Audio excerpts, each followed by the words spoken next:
Gentlemen, the attorneys in this case of the case is making their time hard. The counsel for the defendant will have opening argument. Counsel for the state will have his opportunity for argument. And in conclusion, counsel for the defendant will have an opportunity to reply and rebuttal argument of counsel for the state. And the attorneys in making these arguments to you will be coming upon the testimony that you have heard and the evidence that has been admitted and for your consideration. They, as you, will be recalling the evidence in the case. Now, let me assure you they will not intentionally try to mislead you. However, if your recollection of testimony differs from their memory, you must be guided by your own recollection of the testimony. Now, these final arguments, the attorney, just as I instructed you on opening statements, are not to be considered by you as evidence of this cause or instruction of the law. The court will give you at the conclusion.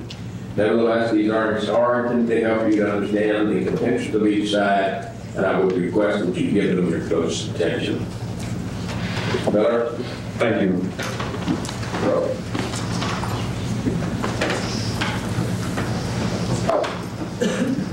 Members of the jury, you are here today having heard and considered over 2 weeks of testimony in this case. Your job now is about to begin. You are to discover the truth. But you are to discover the truth, and by the truth, we mean what happened on December 1st of 1989. You are not to determine what happened in June of 1990, or in July of 1990, or in November of 1990.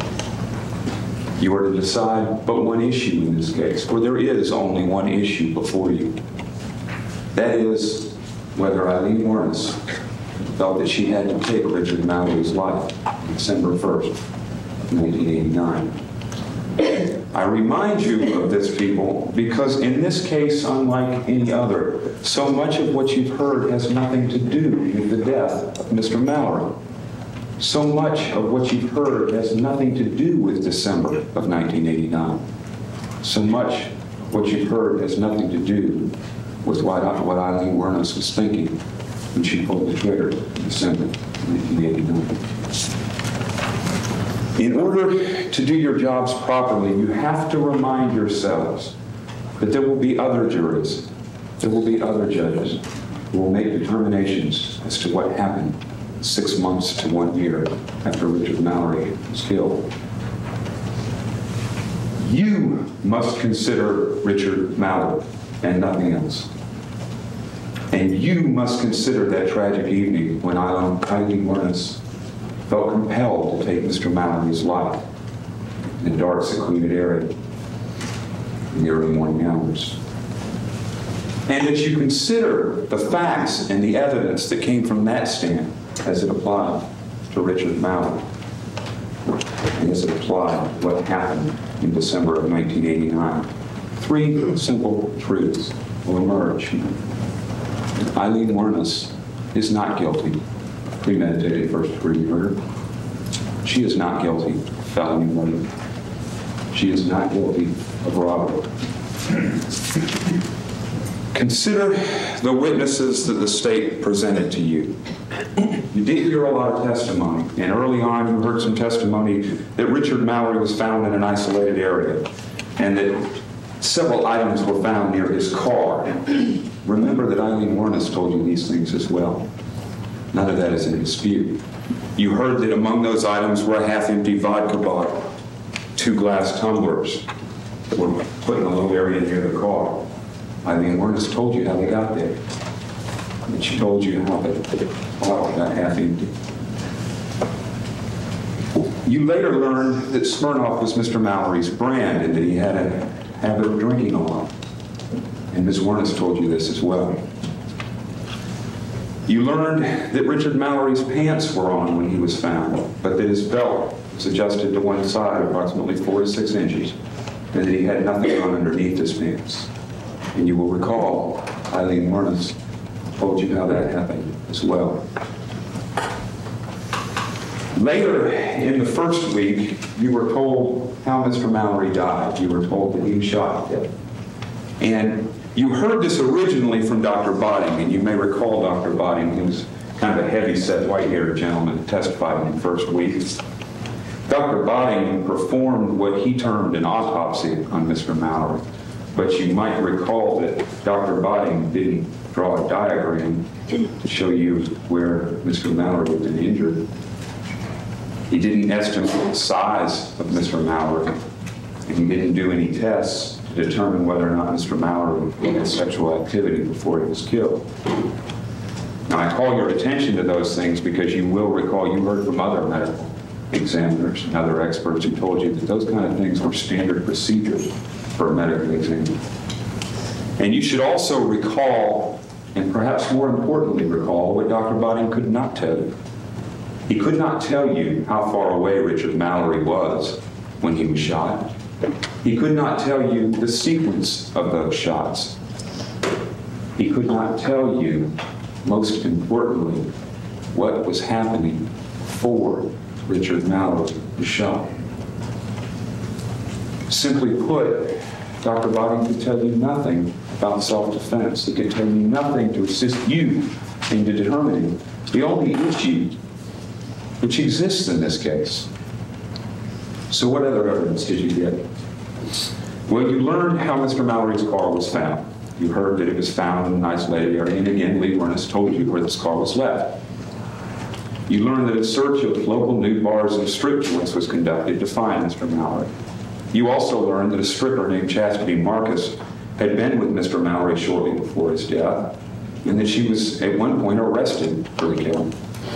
You learned that Mr. Mallory was known to smoke pot, just as Lee Wuornos told you he had been doing in that fateful evening.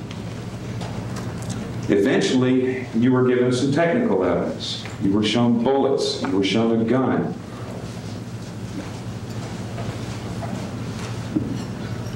You were shown this gun.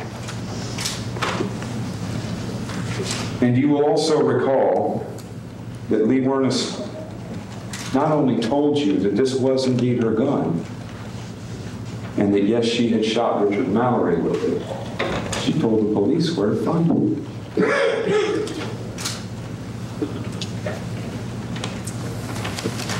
As the trial moved on, you heard a great deal of testimony, and this is particularly true of last week, about incidents which began 6 months after Mr. Mallory was killed. You also heard the testimony of a certain Bobby Lee Copus. He was the rather heavy-set truck driver that came in, and he claimed to have met Lee Wuornos nearly a year after Mr. Mallory had been killed. When considering Bobby Lee Copus, first ask yourselves whether Lee Wuornos' behavior in November of 1990 had anything at all to do with what was going through her mind in December of 1989. Then ask yourselves, was Bobby Lee Copus telling you the truth? Bobby Lee Copus, who testified that he saw a gun in Ms. Wuornos' purse, and it was a small caliber firearm. And he knew it was a small caliber firearm because it was a tiny little gun, like the one his wife carried. I ask you to handle this weapon. Look at it carefully, and you determine, was Bobby Lee Copus telling you the truth? A man who remembers verbatim what a complete stranger told him a year before, but forgot to tell the police about it? The answer is plain. Lee Wuornos was telling you the truth when she said she had never seen Bobby Lee Copus. So after 2 weeks of testimony and 2 weeks of evidence, the state asked you to determine the issue in this case. Did Lee Wuornos act in self-defense? Well, they leave you with essentially 2 witnesses to decide this issue. Those 2 witnesses are Tyra Moore and Mary Perzetto. First, you will recall Tyra Moore. She was Lee's former lover. She testified in the first week. Rather heavy-set woman, very short hair, and stoic in her appearance. And what the state wanted you to hear from Tyra Moore was that Lee Wuornos had come to her in December of 1989 and told her she'd killed a man. And you didn't hear that from Tyra Moore. She said it over and over again. But what else did Tyra Moore tell you? And what were her motivations for doing so? First of all, recall that Tyra Moore was a suspect. She had wrecked a car and been seen in that car, and as a result, a picture of her appeared on the TV. You must remember that Tyra Moore had known for over a year that Lee Wuornos had shot Richard Mallory. And she didn't leave, and she didn't call the police. And you have to ask yourselves, what does that tell you? Either Lee was telling you the truth, and Tyra Moore really did know that it was in self-defense, or Tyra Moore just didn't care. But Tyra Moore did start to care, only when she saw that this might affect her, and not just Lee Wuornos. When she saw that she might catch some heat, she left. She went half a country away, leaving Lee Wuornos behind. And eventually Tyra Moore was found half a country away, in the state of Pennsylvania. And eventually law enforcement officers talked to her about this case. And they asked her if she'd do them a little favor. She was brought down to the state of Florida. She was put up in a hotel room with money from our government. Meals were paid for, cigarettes were paid for, a room was paid for, and all she had to do was write Lee a little note. Write Lee a little note and have Lee call her. And then Tyra Moore could fully implicate Lee Wuornos. And so Tyra pulled Lee's emotional strings during 11 phone calls in January 1991. And Lee Wuornos will do what Tyra Moore wants because Lee Wuornos loves Tyra Moore. Lee Wuornos would do anything for Tyra Moore. Lee Wuornos would die for Tyra Moore. And Tyra, of course, knew this, and she knew it well, because Lee had opened herself up to Tyra and told her this on numerous occasions. So in January of 1991, Tyra Moore lied to her lover, and she cried to her lover, and ultimately she threatened suicide to her lover. Until Lee Wuornos, terrified that Ty would be arrested, or perhaps worse, gave Larry Horzabla and Bruce Munster and Ty Moore exactly what they wanted. And Ty went back up north. It wasn't long after Ty went up north that she got a friendly little phone call from Bruce Munster, Marion County Sheriff's Office.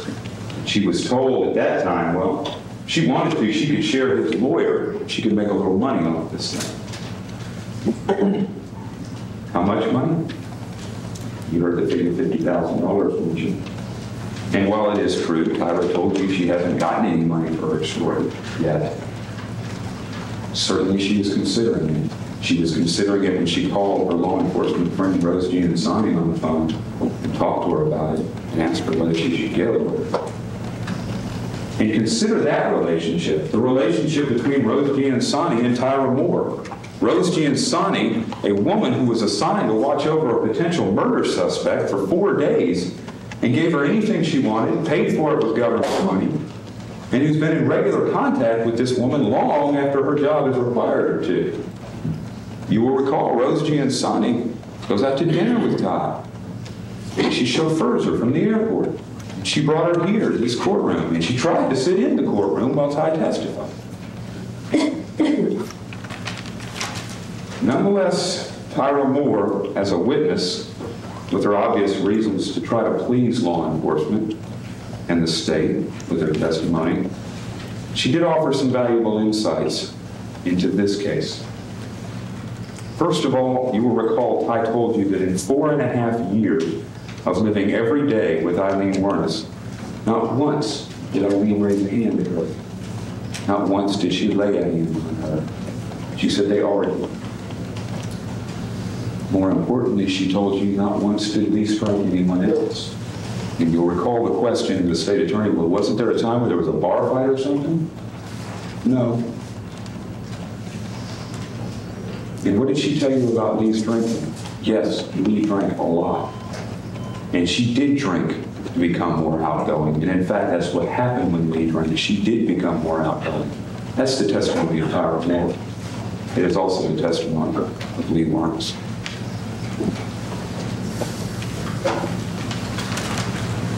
Another thing that Tyra Moore told you, she kind of told you in a backwards way. You'll recall the state was asking Tyra Moore some questions. Well, when Lee came home in December of 1989 with Richard Mallory's Cadillac, was her speech all slurred? Was she stumbling around? No. But on cross-examination, one simple question. Was she intoxicated? Was she drunk? Yes. Again, Lee Wuornos told you this as well. And it wasn't long after Lee brought that Cadillac home that Lee tried to tell Ty about what had happened and how she had ended up with that car. And when Lee Wuornos went to Tyra Moore and told Tyra, I really need to tell you something. When Lee Wuornos confided in her only real friend in the world that she needed to talk to her, she needed to tell her something horrible had happened, Tyra's response was very simple. I don't want to hear about it. Just as Ty didn't want to hear about Lee's job, because you'll recall Ty said she was jealous when Lee went out with other men. You will also recall that Tyra wasn't so jealous that she wasn't willing to spend Lee's money. She just didn't want to hear where Lee got it. She didn't want to hear how Lee suffered to get it. She didn't want to hear how Lee was raped and beaten on numerous times. Tyra Moore didn't want to hear it. And the words, I don't want to hear it, should remind you of the other key state witness in this case, Detective Larry Horzepa. You'll recall that Mr. Horzepa took that witness stand on 3 separate occasions. And it was he who, with Detective Munster, talked to Lee for 3 hours a year ago. And it was that tape that you saw in this courtroom. Well, now you have the task of deciding Mr. Horzepa's credibility as a witness. And in doing so, consider this simple question. Why did Larry Horzepa have to take that witness stand and tell you what Lee Wuornos had told him when you could see it for yourself? The answer to that question is simple. Larry Horzepa put together what he called a synopsis of what happened to Mr. Mallory and what Lee had told him about it in January of 1991. And when he did this, he was very, very careful to extract anything which lets you know, number one, why Lee was talking to him in the first place, and number two, and far more importantly, why Lee shot Richard Mallory in 1989. Larry Horzepa did not want to know the answer to the only question which is important in this case. And that is, why did Lee Wuornos feel that she had to shoot Mr. Mallory? And it's just as obvious, should be as obvious, as to why Larry Horzepa did not want you to know the answer to this question. The answer is simple. Because in spite of what he tried to tell you, the tape speaks for itself. And Lee Wuornos said over and over and over again in January of 1991 and again in January of 1992 that she defended herself in December of 1989. But Larry Horzepa, just like Ty, didn't want to hear about it. Fortunately, through the cross-examination that you heard in this case, Mr. Horzepa was exposed. Consider, if you will, his original testimony. You will recall that Mr. Horzepa had some notes right here on this stand. And you will recall that Mr. Nolas came and got these notes. And he looked at them. We had a few minutes over by the table. And when he was questioned again about those notes, you will recall that there was a reference in the typewritten notes which he had prepared to help him testify.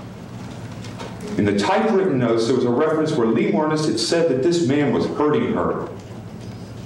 And Larry Horzepa wrote in his own handwriting off to the side 2 words which explained Larry Horzepa to each and every one of you. And those 2 words were, don't use. And don't use, people, means don't let the jury hear. Don't let you hear. You who are to decide what really happened in this case. According to Mr. Horzepa, you are to hear that Lee Wuornos wanted to talk to investigators about Richard Mallory's death. But you're not to hear why. You are to hear that Lee Wuornos occasionally got confused in those 3 hours of statements. But you're not to hear why. You are to hear that Richard Mallory was shot by Ms. Wuornos, but you are not to hear why. And why is the only issue in this case.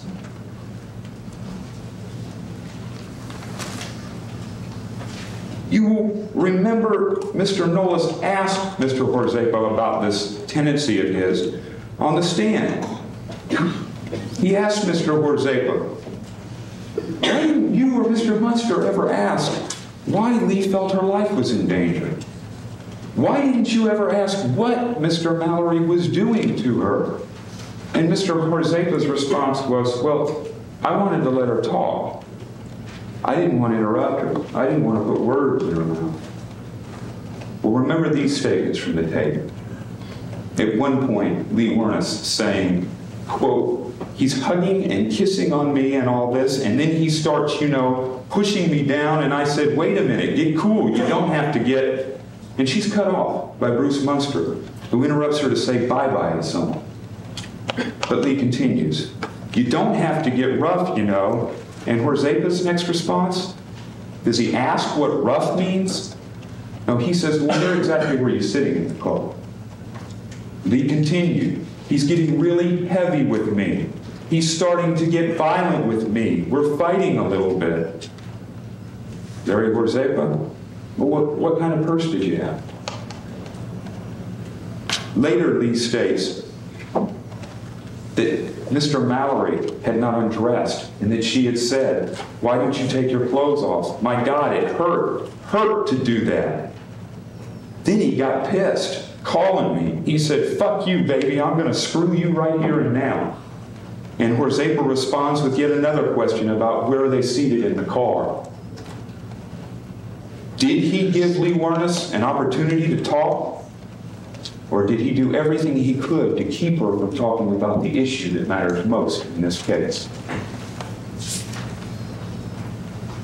A final time, Lee Wuornos stated how Mr. Mallory kept coming at her, even after he'd been shot. And probably better than something that gives you better insight into Mr. Horzepa than anything else, as you will recall his answer to that statement on the tape. He's coming out to get you. He already told me that. Whereupon he moves on to another issue.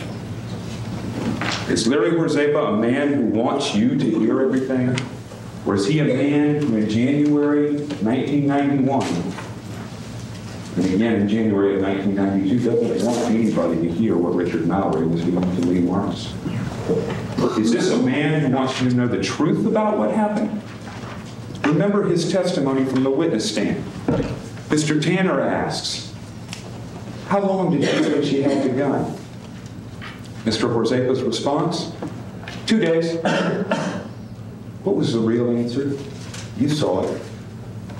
I don't know. Might have been a couple of months, only a couple of months before, I think. I might have got the gun just then. I can't remember. Like 2 days before or something, because I can't remember. It's a long time.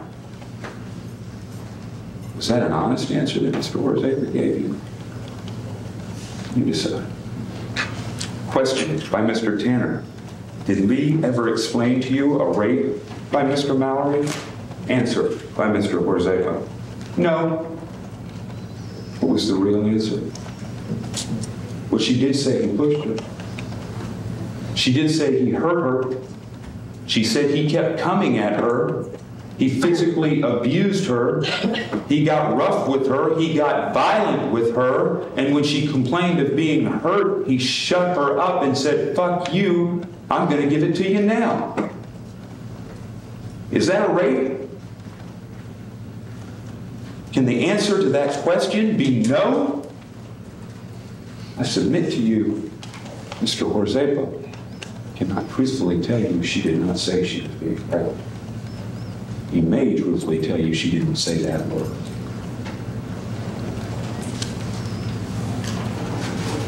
He didn't want to hear it.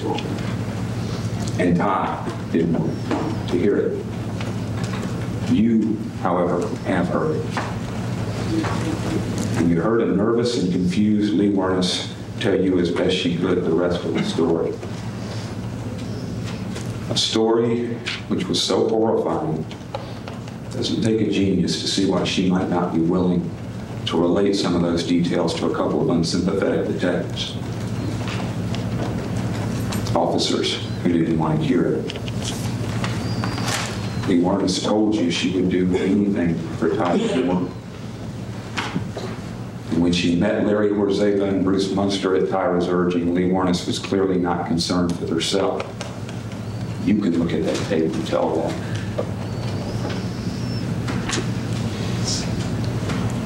The state would have you believe that Ms. Wuornos somehow was trying to say that she had killed this man and that Tyra had nothing to do with it, but was lying to you on all the important stuff. Remember Lee Wuornos saying in that tape, "I deserve to die." What was her motivation for telling these officers that she'd been assaulted, she'd been attacked, she was defending herself? She wasn't caring about herself in January of 1991. She was caring about Tyra Moore.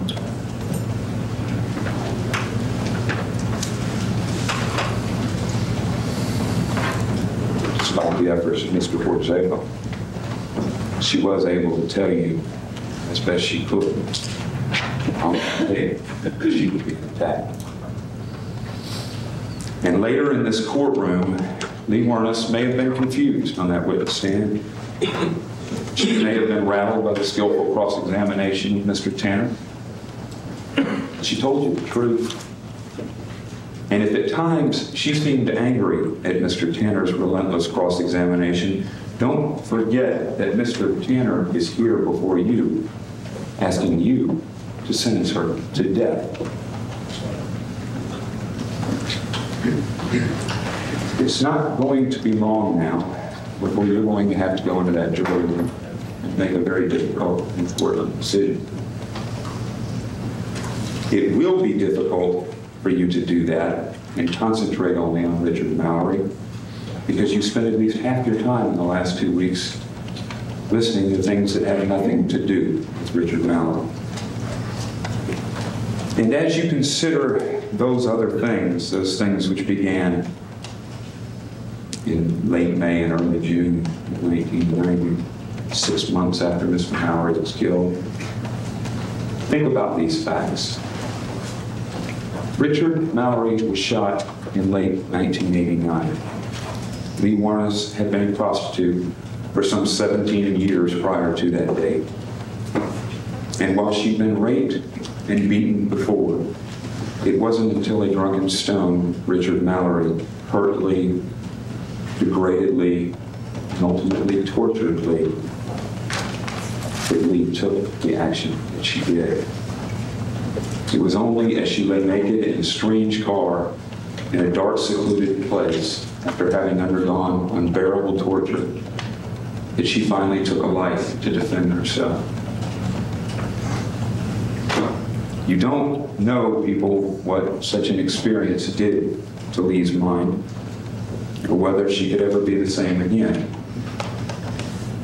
You do know, however, that she continued to be a prostitute. It's the only work that she knew. She continued to bring money to Tyler Moore. And she continued to go out on the road at least 3 times a week, several men on each of those days. And you know, therefore, that Lee Wuornos had sex with dozens of men in the next 6 months to follow. And you also know from the testimony that there were no incidents. And you also know that something happened again when she met David Spears in June of 1990. Maybe something snapped in Lee after that. Maybe she simply couldn't respond to anything normally again. Those difficult questions are not for you to decide. Those difficult questions are for other juries and other judges. Your job is much simpler, because the evidence in this case is much clearer. Far from being the predator Mr. Tanner described in his opening statement, Lee Wuornos was the victim. She was the victim of a brutal attack, a torturous attack at the hands of Richard Mallory in December of 1989. A violent attack which Mr. Horzeva did his best to keep. Think about the evidence that you've heard in the last 2 weeks. You will realize that you have not heard a single word suggesting that Aileen Wuornos robbed anyone. You have not heard a single word suggesting that Aileen Wuornos committed felony murder. You have not heard a single word suggesting to you that she shot Mr. Mallory with premeditation. When you consider the evidence of Aileen Wuornos' intent in December of 1989, there's only one conclusion. For all of the evidence suggests she did nothing but defend herself. The evidence is all in. You've heard it. You've heard all of it. Follow that evidence to where it leads to one inescapable conclusion. And find Lee Wuornos guilty. First, I want to thank you. It's been a long 2 weeks, and I know at times you thought your time was wasted and wondered why it seemed to move in slow motion. I can assure you that all of us, particularly the judge, but certainly counsel from both sides, have been moving this case as rapidly as we could and can. I can also tell you that all of us, including the judge, have worked through the weekends on this case, and we've tried to minimize waste of time. I don't think that jury service is any less important than service in the armed services. Certainly no less important than voting. And time you've given, time you will give, the part of yourselves that you will give as you deliberate and consider are something for us to be proud of as a nation, as a country, as a system. And it's one of the areas where perhaps our country does exceed in value of human dignity and value of right and value of protecting the accused and value of requiring the government to prove its case, not just say it. The value of all that we hold dear is typified and exemplified by what you've been and are now a part of. And I think from all of our hearts, we thank you for what you're doing. This is the only opportunity I'll have to talk to you until this case is totally over, and then only if you choose. And this is the only opportunity I have to argue As you know, during jury selections, we didn't argue. During opening statement, we made a statement as to what we thought you could expect. And then finally get to the final stage of the case where the lawyers offer, I think, what we call argument. I'm not sure I like this part of the case, or ever have. But they aren't going to change the system because of the way I feel about it. I would prefer an open exchange, kind of a forum. Let the jurors ask questions, let the lawyers answer as best they could, and the judge intercede. But that's not the way we do it. So you're going to be stuck with me for about maybe 30 or 40 minutes, and I will try not to insult your intelligence, not bore you with things that you already know very well. I try to point out what we believe the evidence has revealed in this case. First, let me tell you, you're going to receive jury instructions from the court, and the lawyers on either side are not going to instruct you on the law. We will mention the law to you from time to time. The lawyer's argument is not evidence. In other words, what I say is not evidence. What Mr. Nolas or part of that, Ms. Jenkins or Mr. Miller's team say is not evidence. The only evidence comes from the witness stand or from exhibits that have been offered. You should not decide in this case on sympathy.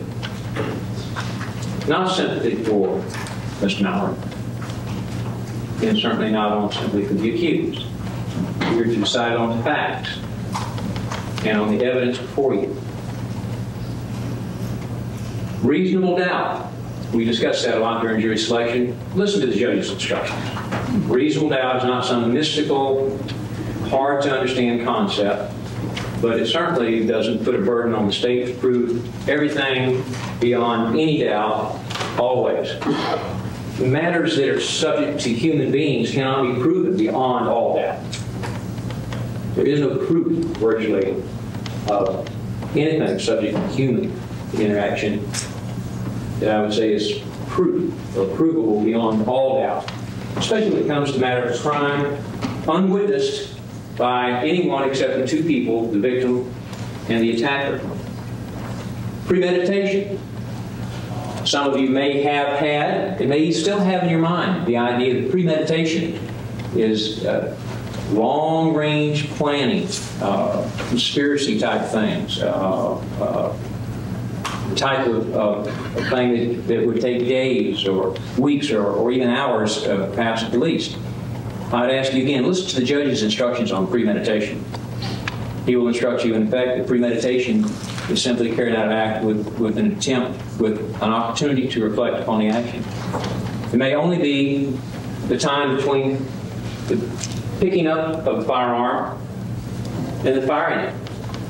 Or it may only be between the first and the second shot. Surely by the third shot. Certainly by the fourth shot.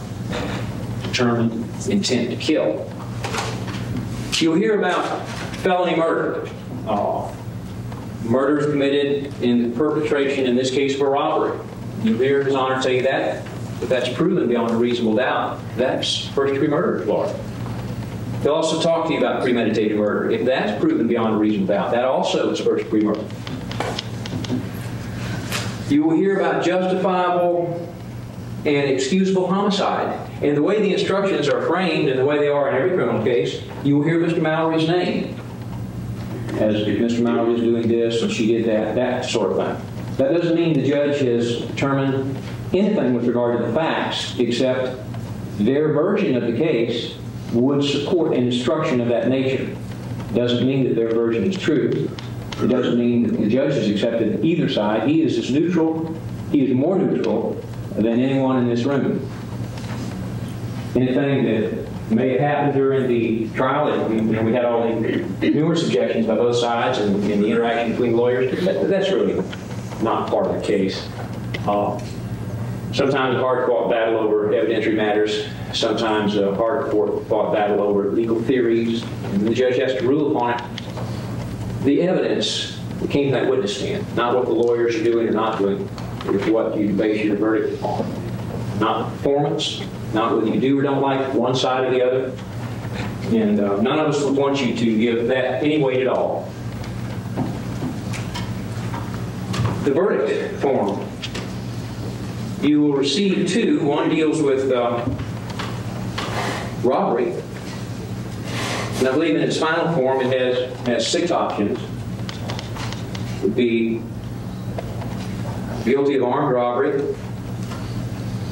guilty of robbery of a deadly weapon but without a firearm, guilty of robbery without a firearm or deadly weapon, guilty of robbery without a weapon, or guilty of petty theft, or not guilty. We said, well, why do we get all these verdicts?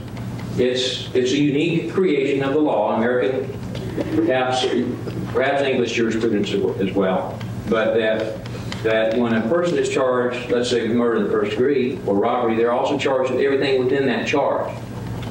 Perhaps the murder is a little easier to understand. The possible verdicts are guilty of murder in the first degree, premeditated, and felony murder as charged, or guilty of only first degree premeditated murder.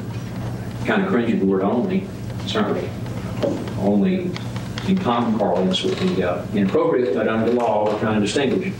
Guilty of first degree felony murder, guilty of second degree murder, guilty of second degree murder with a firearm, third degree murder with a firearm, manslaughter with a firearm, and not guilty. So when you see those, don't be confused. They will be kind of in line form. There will be a place to check and a place for your foreperson to sign. You only check one on each verdict form. I can tell you throughout our argument, and our position will be that you should check the one at the top. It remains in the form it was when we had it in rough, and that is guilty of murder in the first degree, both premeditated and felony murder, and also guilty of robbery with a firearm. Aileen Wuornos has been portrayed as a victim by the defense. She's not a victim in any sense of the word. She's not a victim because she's a prostitute. She has chosen to be a prostitute. Her reasons, ultimately given, was when she first started out, apparently a pretty young woman, was that she only made about 75 cents an hour working, but she could make $60 to $100 at a time for sex. And she learned very quickly that that was, for her, a preferred way to make a living. And that preference, that choice is carried on throughout her lifetime. This is not a victim prostitute. This is not a child wandering the streets with no choice. This is a grown woman, a healthy grown woman, with the capability of making an honest living if she wants to. She has chosen not to. She is not a victim. She indicated she liked sex. There's nothing wrong with that. But that's one of the reasons she was out there. She tried to push it off on the men, something to the effect that, well, they would keep their pants on and keep their wallets in their pocket. We wouldn't be out here. I guess drug dealers could say the same thing. If people wouldn't buy drugs, they wouldn't be dealing drugs. Therefore, we should excuse them. It's really not their fault. They're victims because people want to buy their product. Objection, Your Honor. Just stated. Request security instruction, Your Honor. Your disregard of that coming in the case. In that vein, let's go back to where we both started. In the defense case, you were told by Ms. Jenkins, essentially that night, Aileen Wuornos was hitchhiking, but she was afraid and hiding. Now, what was she afraid of? This is what she did for a living. This is where she chose to work. She chose to work on highways, and she wanted people to pick her up. Where is this aura of fear that she's hiding under the underpass and doesn't know what to do because she's on the highway stranded? Then an automobile stopped and it frightened her. Well, I don't know that you have to be a prostitute hitchhiking. Any hitchhiker usually is delighted when they see the car stop. And I submit she was delighted when she saw the car stop. It was heading the direction she wanted to go, and she found it had a lone white male in it. That is who she preferred to ride with. She got in, and she headed to Daytona. Ms. Jenkins said that this woman had been beaten and raped repeatedly, and yet Tyra Moore said not once in 4.5 years they lived together did she ever come home and say she'd been beaten or raped. Ever. It just didn't happen. that she had in the distant past been beat up pretty good, apparently, one time, if she's telling the truth. But in the past 4.5 years, there's not been any physical assaults upon her, any beatings or rapings, none reported to anyone. Certainly not to her best friend. And if you're going to report that to anyone, you report that surely to no one else, to your best friend. She said that, Ms. Jenkins said that time and time again, Aileen Wuornos was not paid. Well, that may have been true. Maybe sometimes she wasn't paid. And she said that Mallory told her to disrobe, and he wanted her to take her clothes off, but we've learned even from her own testimony that it was her policy to take the clothes off. And then they went on to say that after the alleged assault, that she went home and told Ty Moore basically the facts of being raped, sexually assaulted, and the various other very unpleasant things that you heard in the courtroom. But Ty said, well, I don't want to hear any more. But Ty was very supportive. Well, that's not supported by anything at all in this courtroom in the way of evidence except the statement of Aileen Wuornos. Everyone else's testimony is absolute to the contrary. She said, back to Ms. Jenkins in her opening statement, that Aileen Wuornos was really drunk royal, I think. But we heard Aileen Wuornos on the stand say that she had one mixed drink, and then Miss Mallory bought her a 6-pack of beer. And as over the next 5 hours, she drank it. She never even said she completed drinking the 6-pack of beer. Apparently, she had at least one left, if not more, because she had one to drink after she killed him. Sounded really hard to drink the beer. That is not a person royally drunk out of their minds. Going to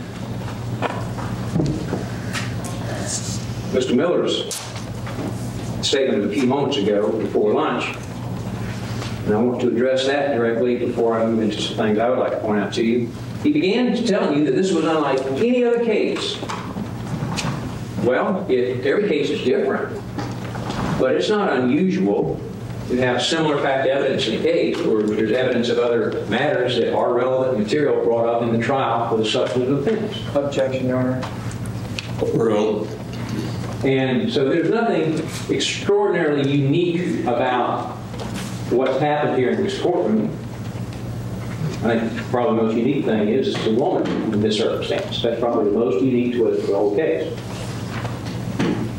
Because this woman said about a pattern of behavior that is unique.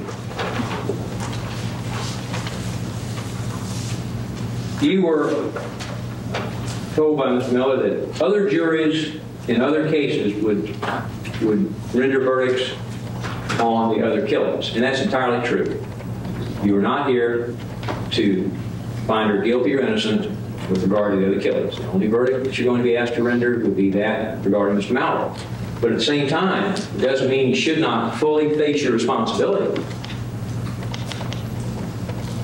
I implore you, and I don't think that you would, but don't even think, well, someone else will do it.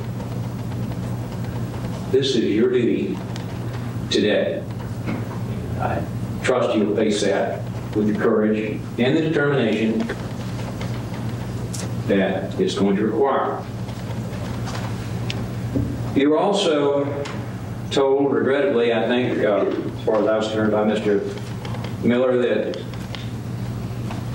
your decision had something to do with whether she lived or died, and that whether you sentenced her to death by your verdict. That is not where we are in the case at all. This case is divided into two portions, bifurcated. So legally, we have chosen in Florida to separate guilt or innocence and the evidence concerning that. And if a verdict of first-degree murder is reached, then what penalty? But under no circumstances does the jury sentence anyone. Objection, Your Honor. Overruled. Judge is the only one that sentences people in this courtroom. Objection, Your Honor. Please reserve argument on the issue, Judge. Be reserved. Your Honor, I thought we had an agreement that it would not be objections. They were all reserved, and that he would interrupt not during the trial. But my closing, we didn't interrupt them. We did have an agreement, Your Honor. You sure did. I've been touching on what I thought to be the most serious. And Mr. Tanner, I apologize for interrupting the floor. You simply wanted to reserve argument. May proceed. So penalty should not even be in your vocabulary, let alone in your mind, time to decide guilt or innocence. That's as far as we are at this point. Then Mr. Miller said that all of these other cases had absolutely nothing to do with the murder of Richard Mallory. That's incredible. That's incredible. The law, and the facts, and the circumstances of this case. Similar fact evidence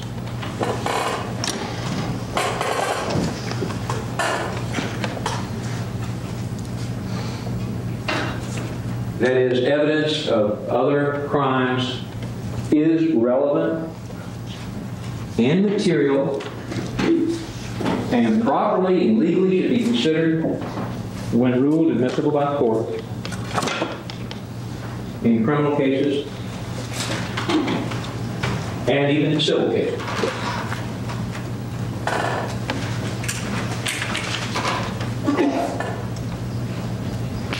The case involving Mr. Mallory is a case on trial.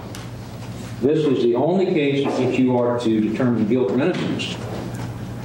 But with regard to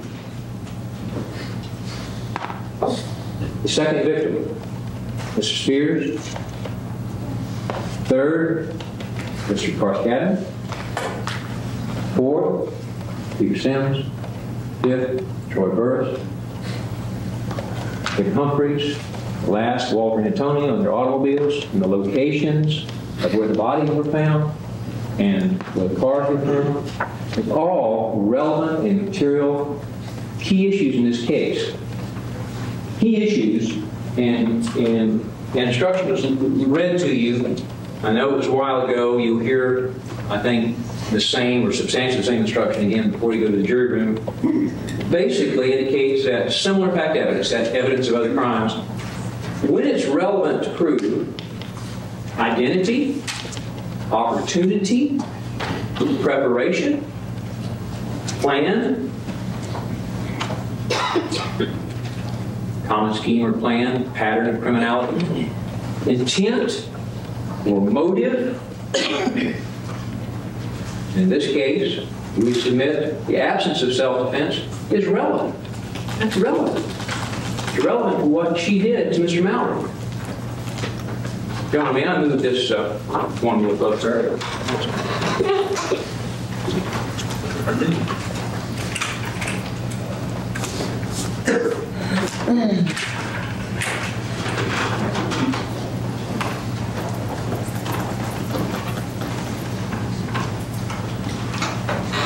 See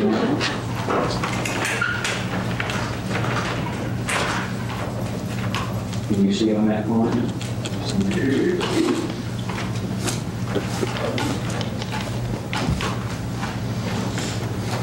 Richard Mallory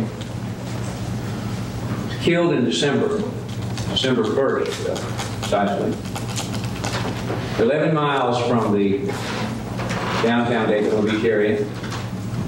He was 51 years old. David Spears, killed in June, 112 miles. Charles Carskadden, June, 94 miles from Daytona. Peter Sims, reported missing in June.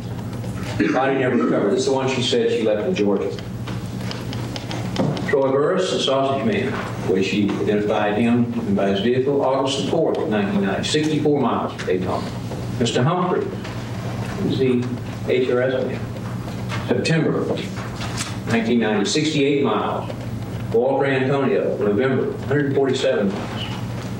What do these men have in common?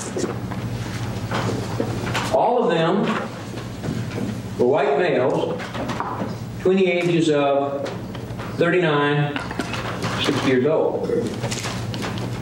They're all traveling major thoroughfares in Florida. They're all traveling alone. Each of them made one fatal mistake. They picked up Aileen Wuornos. In each of those cases, she propositioned them for sex, and she ultimately killed them all in isolated areas where there would be no witnesses. She shot every one of them in the torso. A couple she also shot in the head. Multiple gunshot wounds, all from a .22 caliber hollow point. You heard the bullets described over and over again. Virtually the same bullets. Same pistol as had been by her. Every one of them's property was stolen and their vehicle was taken. And the vehicle was wiped clean in the case of Mr. Mallory, Mr. Spears. Mr. Gadden's vehicle was stripped. It was on the side of the highway before the police were able to do much with it. Peter Simmons. That was the one that turned over on 4th of July, and both of the women were in that case, in that car. Both the women were riding around in that car. I say both women, Tyra Moore and Ms. Wuornos. And that's the vehicle in which her Aileen Wuornos' bloody handprint was found. The other 3 vehicles were all wiped clean again. The license plate was removed on 5 of the 7 vehicles. All the vehicles were left abandoned, and they were left abandoned in a range of from 12 to 170 miles. Finally, the property of 3 of the 5 men was found in her mini warehouse. This evidence demonstrates a pattern and a method of criminality, an intent and plan to carry out robberies and murders on the highways of the state of Florida by this woman. And she had picked a selected target type individual to kill.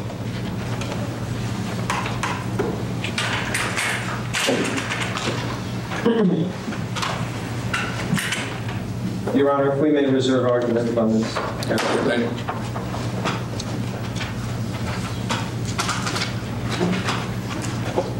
In our opening, I told you that on November the 30th, 1989, 51-year-old Richard Mallory turned east onto I-4. He didn't know that he was living the last 10 hours of his life. He didn't know that in less than 10 hours he'd be robbed and left to rot in the woods. Of course, he didn't know he was about to pick up this woman. Nor did he know that for whatever reason, she had begun to change her course of conduct, as far as we know, to a lethal and deadly pattern that would be reenacted over the next year 7 times. Her appetite to control men, and that's what most prostitutes are about. Besides money, it's control. That's tremendous control. Take all the men hands. Your Honor, objection to. I'm writing it down, sir. Thank you, Judge. Clerk of Order was stipulated in the part. To take all the men hands, physically, some say spiritually. It's tremendous and almost absolute control. There's only one thing left. Only one thing left, and that's to kill it. You can't have much more than all of a person, except their life.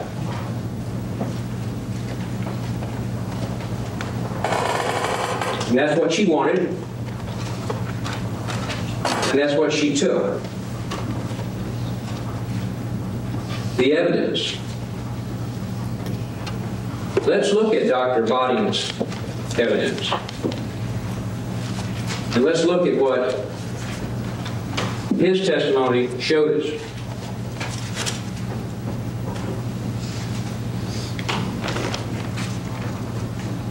Would a chart or drawing of Mr. Mallory's body told you any more than this shirt?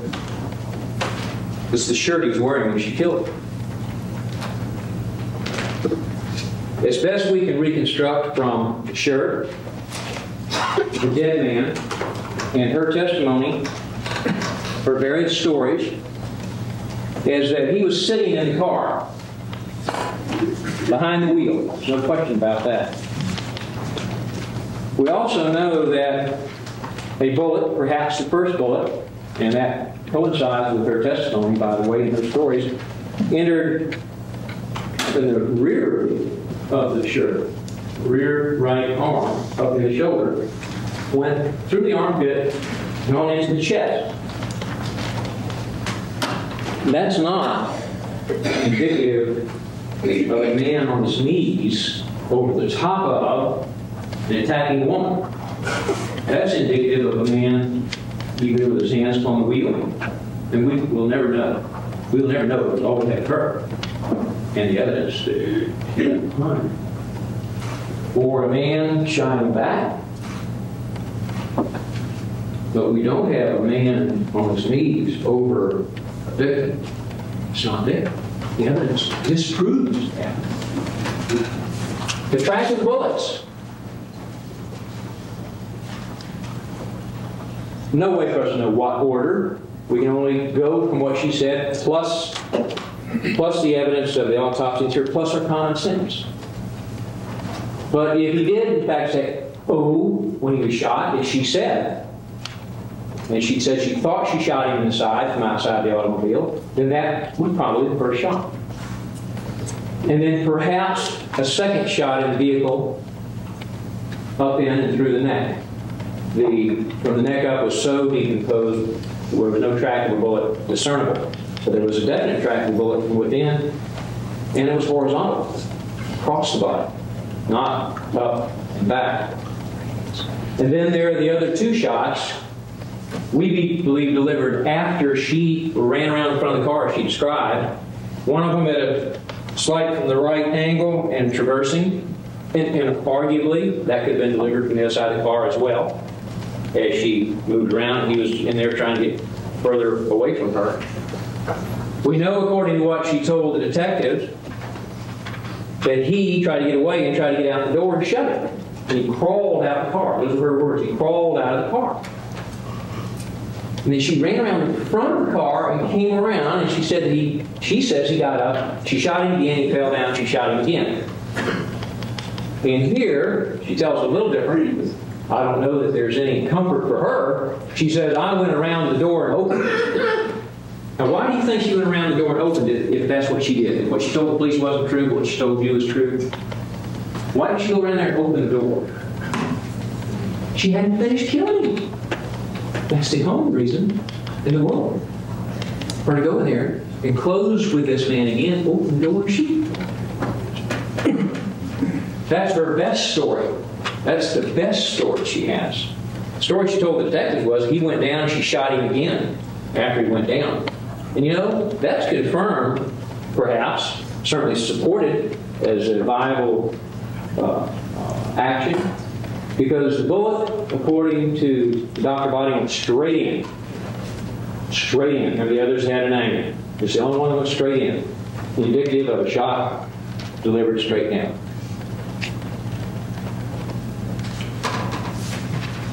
If you prefer to accept her version, she opened the door, and he was looking at her, and she shot him there. Either one is first degree murder.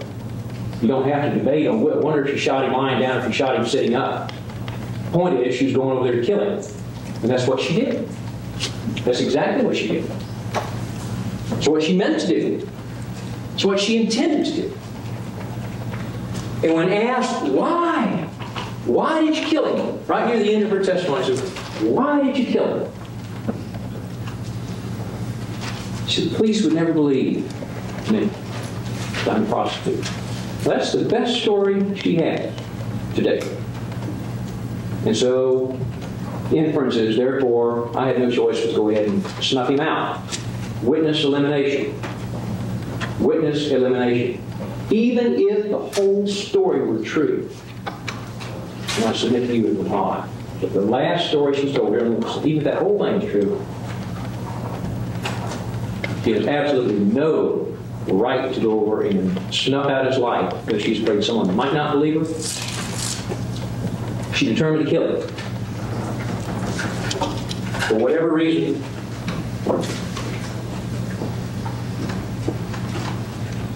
And she told us.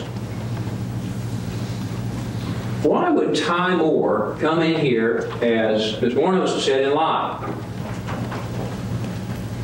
They were very close. They were good friends. They were lovers, close as peas in a pod, close as a knot. Heard all those descriptions by Ms. Wuornos and not denied by Ty Moore. Ms. Wuornos says because she knew it was self-defense and she might be in trouble if she told it was self-defense. Now, how would that cause trouble? If anything, it might give some moral justification to the fact that Ty Moore didn't come forward and tell about this killing. That she believed her girlfriend was raped and brutalized, and therefore, because of horrible things done to her, she didn't tell anybody. Because the guy deserved to die anyway, and we're just not going to tell anybody. We killed the rapist. She killed the rapist, and we know about it. That would have been the most logical story if, in fact, it was true. But it wasn't true. It was not true, because it is not true, because she never told Ty Moore that. What she told Ty Moore, told her several times just before the news came on, as she was drinking, she was Wuornos. And she knew that this car she'd been driving around in that day was suddenly going to be on television because there was now a body. You know, simply an abandoned car doesn't make the news. Abandoned car linked to an abandoned rotting body makes the news. 2 weeks later. 2 weeks later, she realized, uh-oh, Ty knows I have this car.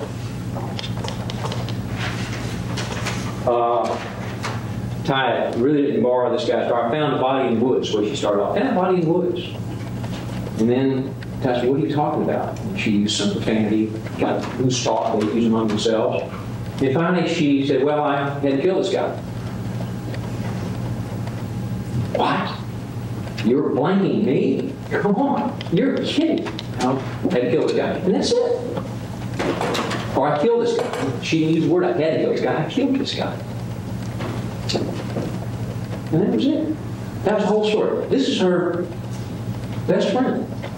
Roommates. Sweethearts. Companions. Doesn't tell her anything. That is incredulous. You don't need a expert, the way of a pathologist, who want to tell you what common sense tells you. In fact, if it was for the story, now the other reason Ms. Wuornos gives us is, well, it was a story. She wanted a story. She's going to make, gosh, I don't know, it sound like $5 million or $500,000. Either one's a lot of money.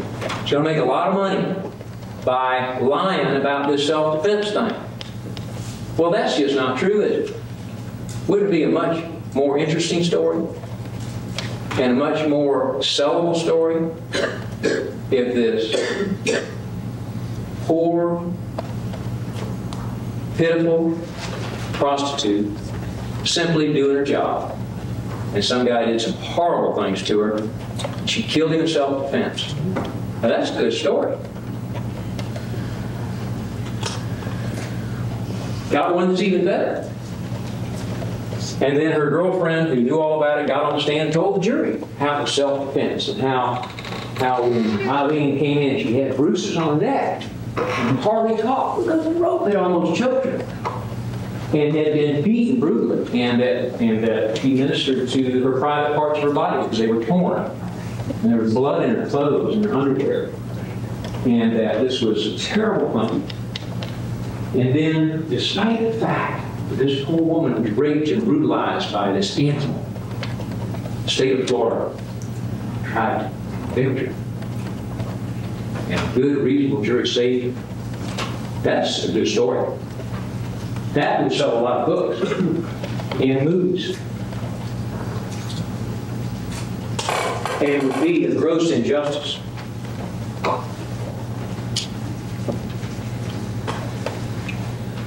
The attack upon Deputy Horzepa, who is not responsible for what items are or not presented in evidence.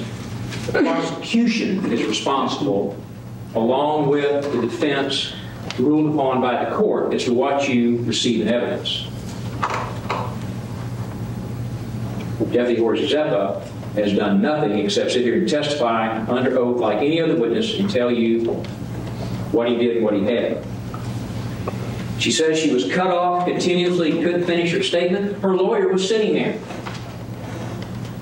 Would any lawyer, allow the police to cut off his client so she couldn't tell her story if she had a story to tell? In 3 hours and some odd minutes, you only have about 25 minutes of it, though. Is there one shred of evidence or testimony by her where she says that she was tied up, even tied up? How about just stopping there? I thought the story was going to be a coat hanger tied her up. I thought they were going to say that she was tied up with a coat hanger. Remember all the big issue about was there a coat hanger, was there a straight coat hanger? And I didn't know, and we don't know where they're going. We just have to wait and hear it when it hits the stand, same as you. So we spent, I guess, half hour on coat hanger. That didn't mean anything. In fact, we also didn't find any electrical wire, didn't find any rope. Abandoned in either place. Found the evidences of some drinking, perhaps some partying. She was told to tell it all. She was told you have an opportunity to tell everything. She did tell us something.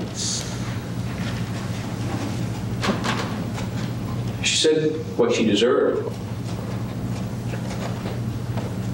But she never told anything about a rape. She mentioned the word rape a couple of times. Spread out over 7 stories of men. She never said that Mr. Mallory raped her. Certainly never said that he tied her to a steering wheel. In fact, if you recall, I asked her about this anal rape thing, and she said, no, that's a different one. That's a different man. Different one. Doesn't count. Can't talk about it.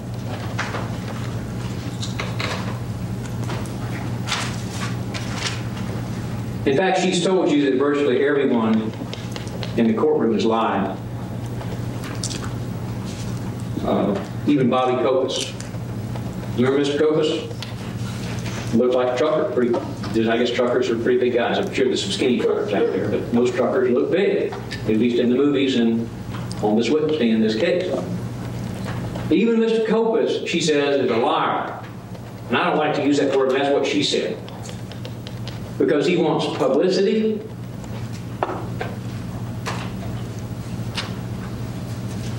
Well, did Richard Mallory give her money in advance?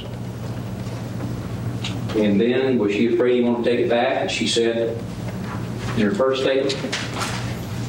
Or was he just a nice guy and she decided she could trust him and wasn't worried about the money until they got to argue about it under his pants, as she said in the second story? Had she had the gun 2 months or 2 days? Well, she corrected herself. She's the one that narrowed it down to 2 days. She's, oh, wait a minute, went back to that herself. It wasn't on prompting from anyone else. That's why we accepted that as the best version. Pretty good evidence. Because it was only a couple days after she said she got the gun the killings began. Something about having a gun that changes some people. And maybe it's a good thing we don't let convicted felons have guns, despite her view to the contrary.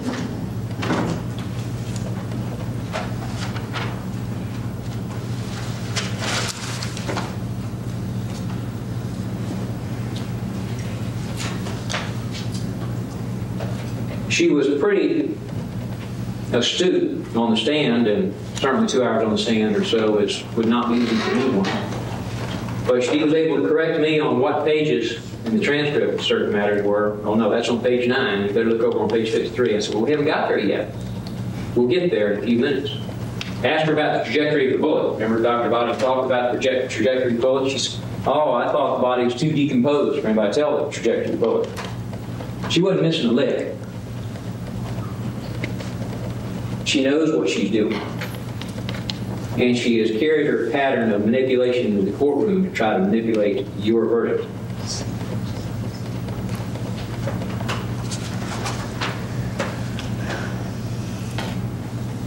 She told you that she was threatened with the arrest and persecution and prosecution of Ty Moore. And that's the only reason she said all these things. I think got a clear choice there. Either Deputy Warzeppa is flat, sitting here and not telling you the truth, or she's not. There's no gray area there. Someone of the two is not telling you the truth. In fact, she told us in her testimony, she said, I'm the only one telling the truth. Everybody else is lying. I think she said, except me and my lawyers. But everyone else is lying. To convict an innocent person?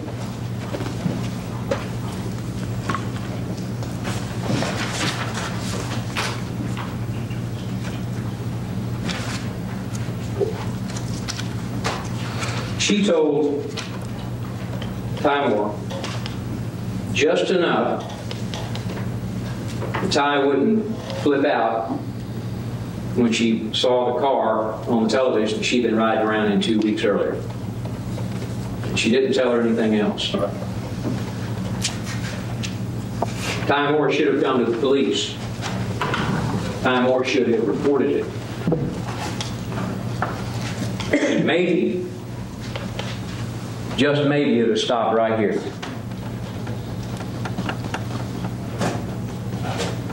Ty Moore is going to have to live with that. Ty Moore is not on trial. This is a murder trial for Aileen Wuornos. That's where it should have ended. This is because people don't want to get involved.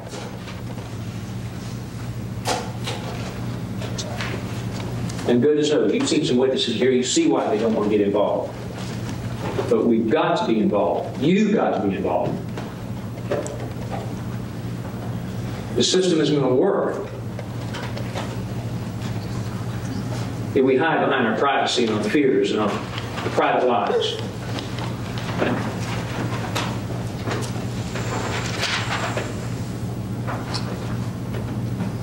Ty Moore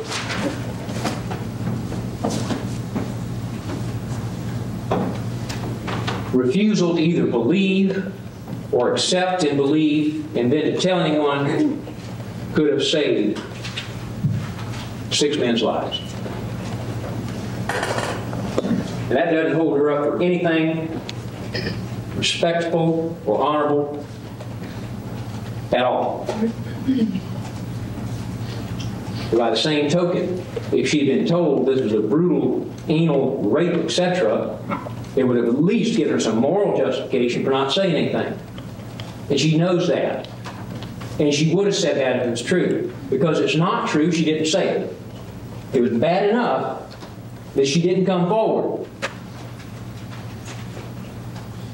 At least she didn't sit on that witness stand and lie to you to perpetuate and protect this woman who killed Miss Mountain.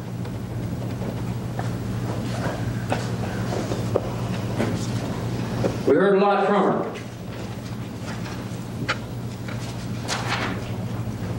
This is a murder out of greed. This is a woman that can make, according to her own testimony, I don't care how you figure it, $30,000 to $50,000 a year and squander it just as quickly. This is a woman moving out of power and control into a new and unfathomable for you and I area of domination to the extent of snuffing out life. It became obscenely simple to have it all.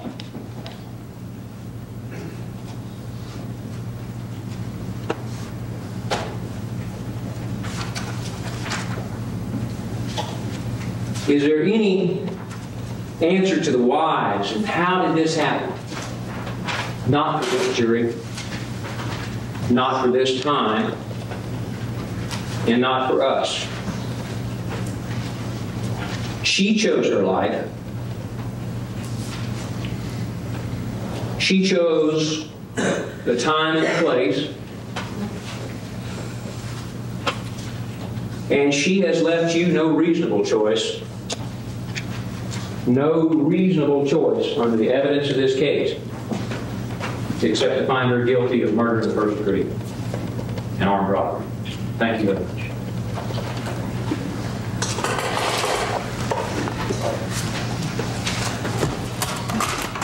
Thank you, Mark.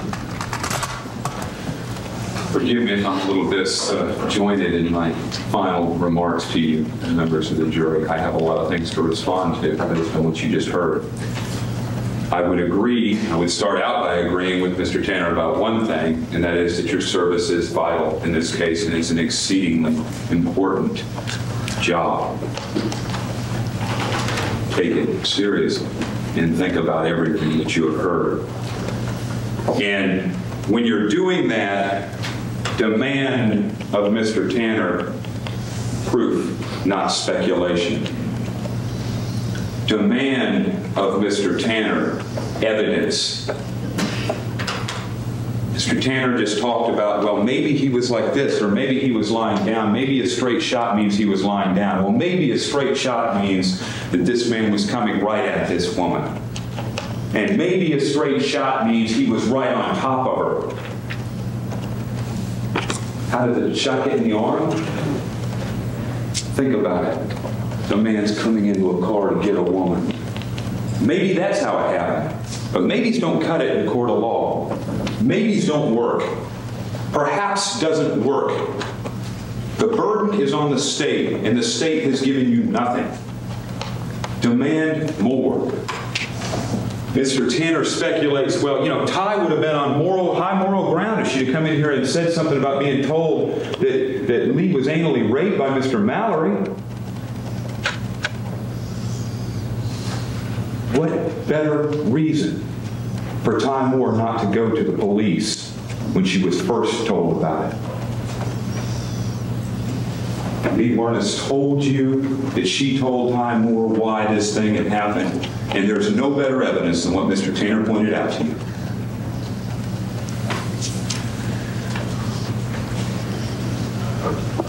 Mr. Tanner spoke some about the robbery charge in this case. When you listen carefully to the robbery instruction, and you listen to whether or not there was any evidence that Lee Wuornos threatened anybody or killed anybody or did anything to get property. Is Lee Wuornos guilty of theft? Sure. Find her guilty of theft. She should not have taken that property. I suggest to you, you don't have to find her guilty of theft. That her actions and her state of mind were such that that can be excused. But there's no legal justification for finding her guilty of robbery. I also agree with Mr. Tanner about another thing, and that is that we don't want you relying on sympathy. I'm not asking you to feel sorry for Lee Wuornos. She doesn't need your sympathy. She needs fairness. She needs justice. She needs you to understand what really happened in December of 1989, and she needs you to return a fair verdict. She needs you to interpret exactly what the evidence that came from that stand has told you. And that is that she had every right to shoot Mr. Mallory. She had every right to shoot him not once, not twice, not 3, but 4 times. She was terrified, she was drunk, she was naked, she was tortured, and she defended herself. That's not a crime.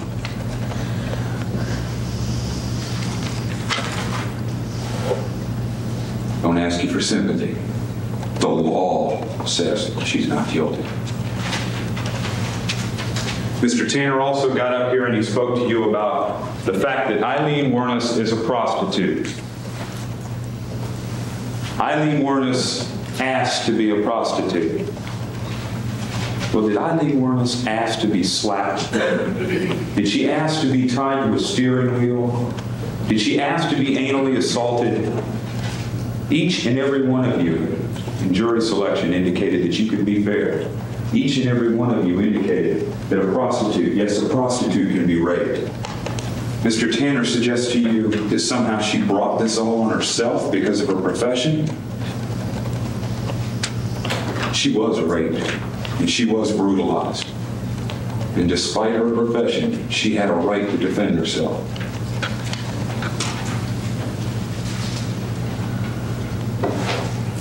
Mr. Tanner quarrels with Ms. Jenkins' opening statement. He says, well, what was she hiding from? Well, I believe if you listened carefully, The opening statement was that Miss Wuornos was underneath the culvert because it was raining and it was dark. And when this car backed up, that in fact she was worried about who might be inside. And that's exactly what she told you from the witness stand.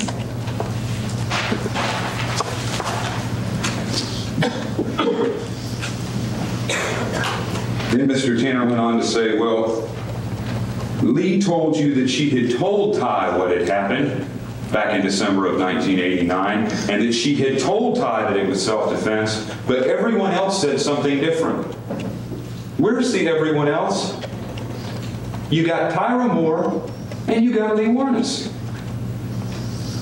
What do you mean, everyone else? And what are Ty's motivations? Mr. Tanner asks you, why would Ty lie? Don't forget who her friends are in this case. Mr. Tanner suggests, well, self-defense would make a whole lot better book, a whole lot better movie. Yeah, except the person who told her about the $50,000 and the book and movie deals was a law enforcement officer. Her best buddies, Rose G. and Sonny, of the Florida Department of Law Enforcement. But what are her motivations to come in here and say something to convict Lee Wuornos? You be the judge. Mr. Tanner talks a lot about prostitutes and control and taking the man for everything he has. Have you heard one single shred of evidence that talks to you about what prostitutes think? Have you heard an expert come in here and say they can read prostitutes' mind? What did Lee tell you about prostitution? About the numerous times she was beaten, about the fact that her lover didn't even want to hear about it. Her lover who was more than willing to take her money, but didn't want to hear about it. Mr. Tanner quotes Lee and says, well, I told her that I killed this man, speaking of what she had said to Ty, and Ty's response was, you're blanking me. I don't believe this. That's what Lee said in 1991. And why did she say that? It's obvious. The whole reason she was there was to clear Ty. What's she gonna say? I told her all about it. She believed me, but she didn't do anything. And Lee told you that from the stand, and that's why she made those comments as well. She told you that.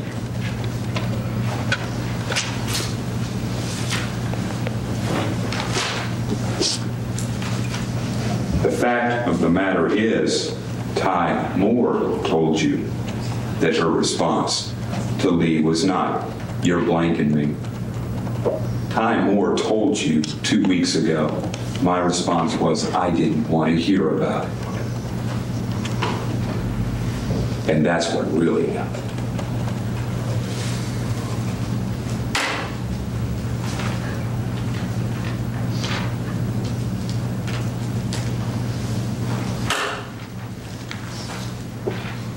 When you look at the evidence in this case,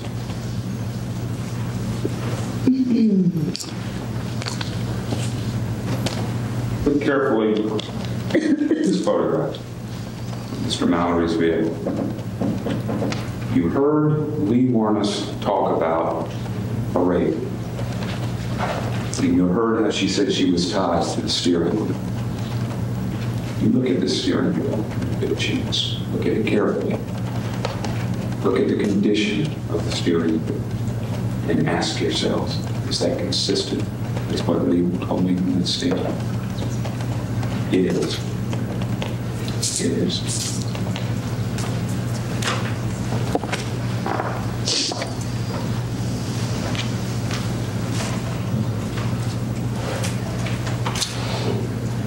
Then Mr. Tanner said something that's almost humorous. He said, well, if Lee was getting cut off, she had her lawyer there. How come her lawyer didn't do anything? Watch the tape. Listen to that lawyer. First of all, it's enormously difficult to understand a word he says because his accent is so thick. Second of all, she never met the man before in his life. Third of all, he didn't say a word other than making a blanket statement to cover himself that, well, I kind of talked to her about the fact that she doesn't have to testify. And more importantly, he left in the middle of the interview.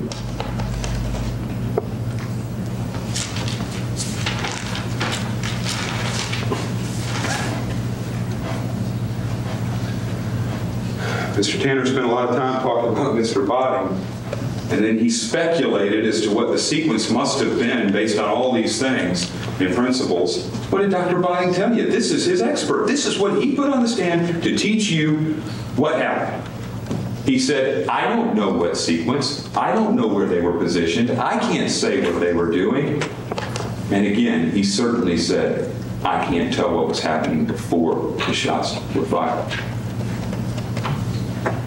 The state has given you nothing to show anything except self-defense in this case. Nothing.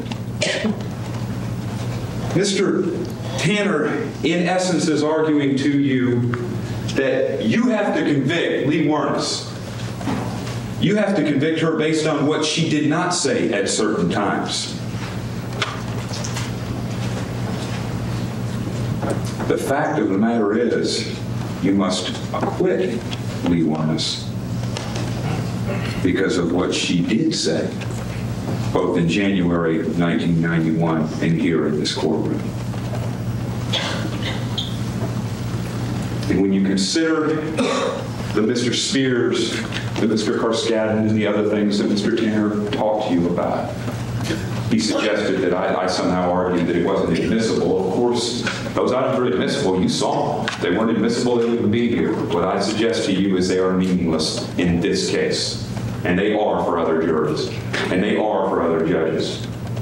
Because what Mr. Tanner did not explain to you when he went through the dates on these things is that, yes, Richard Mallory was killed in December of 1989. David Spears died in June of 1990, 6 months later. The things that happened after Lee Wuornos went through the hell that she went through in December of 1989 are not indicative of what she was thinking at that time.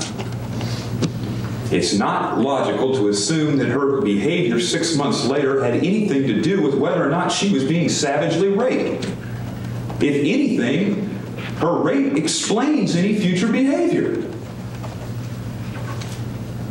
You didn't hear anything about anyone in November of 1989 or October of 1989 or September of 1989 or September of 1988 or 87 or 85 or 75.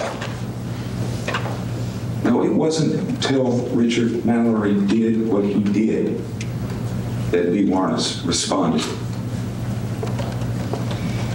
The evidence is clear that she had every right to do that. You're about to go into that room. You're going to be instructed on the law first. And when you go back there, demand proof on the state, not speculation. Consider what you've heard from that witness stand. Consider Larry Horzeva and Tyra Moore for what they are. And consider whether or not Bobby Licovas is telling you the truth. And consider how many times Lee Wuornos cried out. She responded in self-defense in this case. When you do that, you assimilate all that you've heard over the last 2 weeks. There's only one verdict you can do. And that verdict is not guilty to each and every count. Thank you, Jerry. I thank you very much for your attention and your given during the trial. I now request that you please pay attention to the instructions of the law about to give you. Aileen Carol Wuornos, also known as Susan Lynn Rapluck, also known as Laurie Kristen Brody, also known as Jenny Mark Green, heretofore referred to as Aileen Wuornos.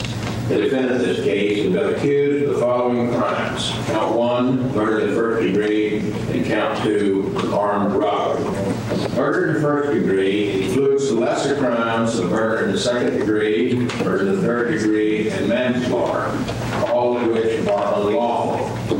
Killing that is excusable or was committed by the use of justifiable deadly force is lawful. If you find Richard Mallory was killed by Aileen Wuornos, you You will then consider the circumstances surrounding the killing and deciding if the killing was murder in the first degree, or was murder in the second degree, or murder in the third degree, or manslaughter, or whether the killing was excusable or resulted from justifiable use of deadly force.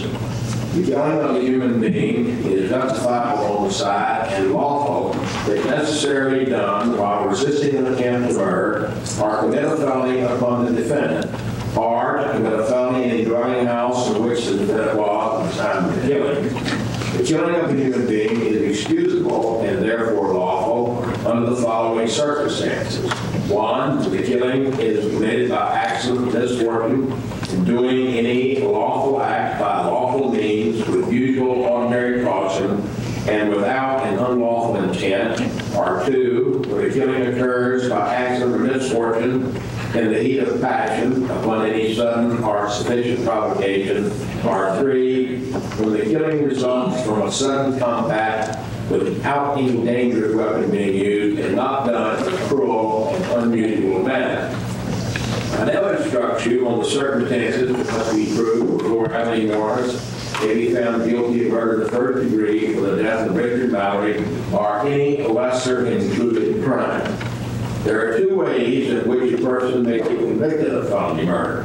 One is known as premeditated murder, and the other is known as felony murder.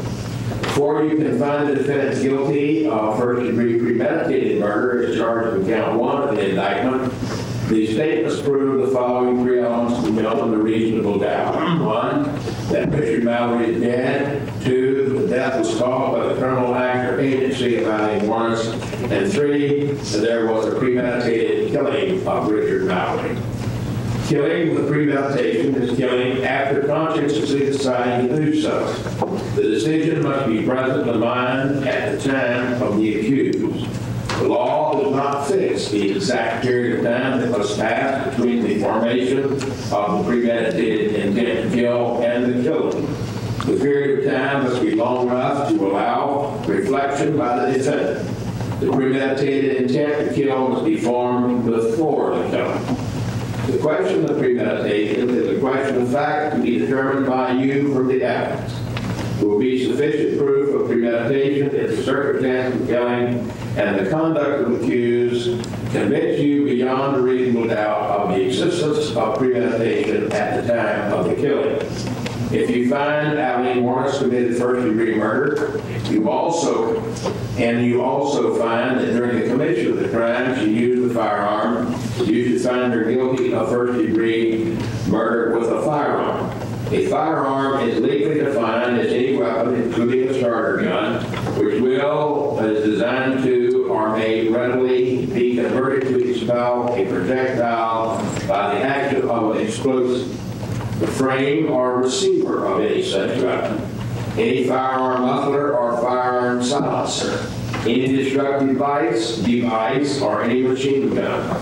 The term firearm does not include an antique firearm unless the antique firearm is used in the commission of a riot, the inciting or encouraging of a riot, or the commission of a murder, an armed robbery, an aggravated assault, an aggravated battery, a burglary, an air traffic piracy, a kidnapping, or a sexual battery.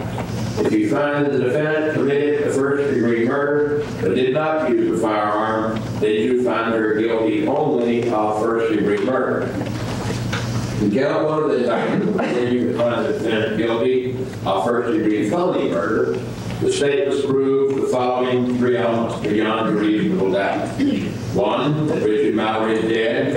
2, the death occurred as a consequence of, and while Aileen Wuornos was engaged in the commission of or attempting to commit robbery, for which will be subsequently defined to you.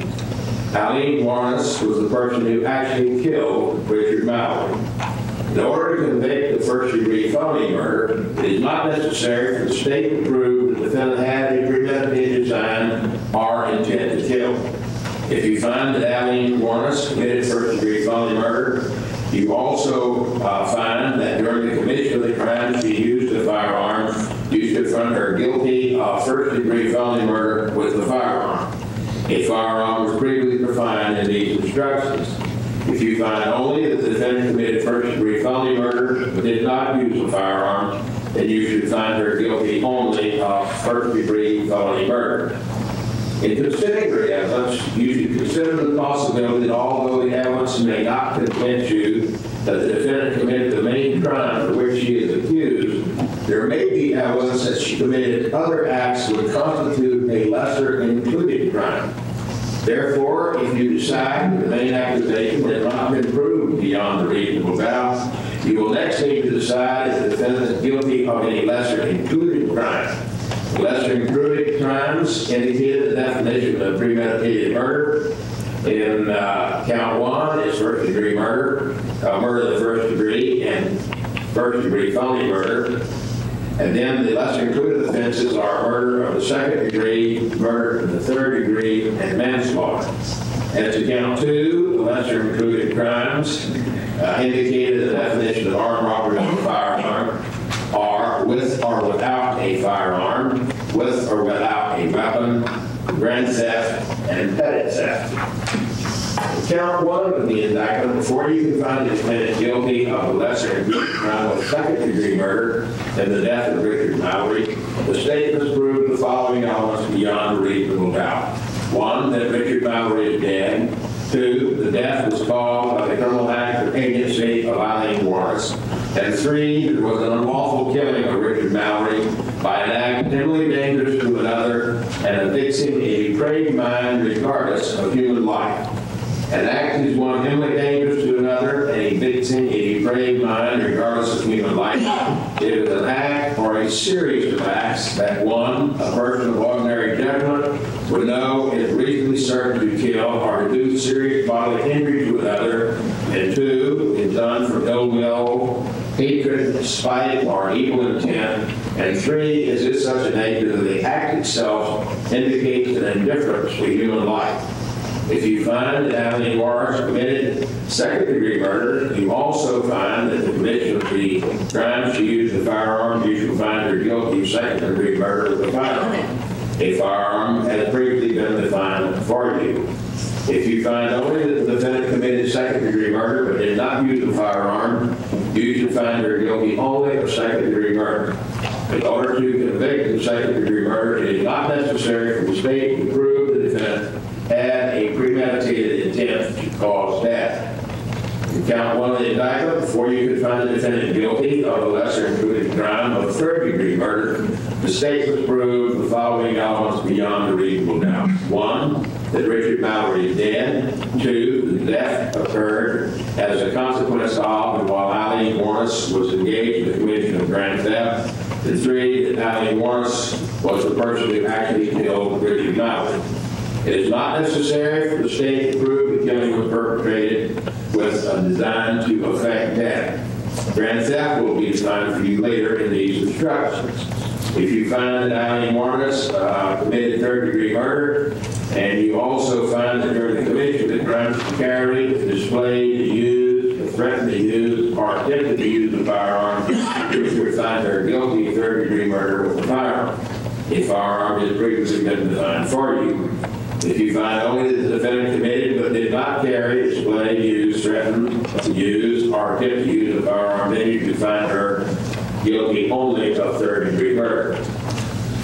Count 1 of the indictment, before you can find the defendant guilty of the lesser included crime of manslaughter, the state must prove the following 2 elements beyond reasonable doubt. 1, that Richard Mallory is dead. And 2, the death was caused by the act, procurement, or culpable negligence of Aileen Wuornos. However, the defendant cannot be guilty of manslaughter if the killing was either justifiable or excusable homicide. To procure means to persuade, induce, prevail upon, or cause a person to do something. I will now define culpable negligence for you. Each of us has a duty to act reasonably towards others. If there is a violation of that duty without any conscious intention to harm, that violation is negligence. But culpable negligence is more than a failure to use ordinary care towards others. In order for negligence to be culpable, it must be gross and flagrant.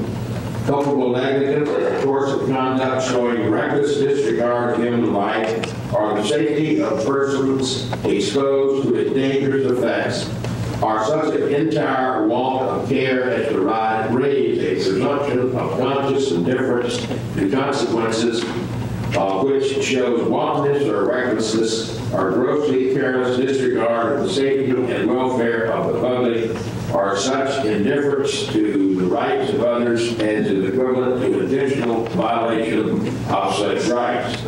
Negligent acts or omissions must have been committed with an utter disregard for the safety of others. Culpable negligence is conscientiously doing an act or following a course of conduct that the defendant must have known or reasonably should have known was likely to cause death or great bodily harm.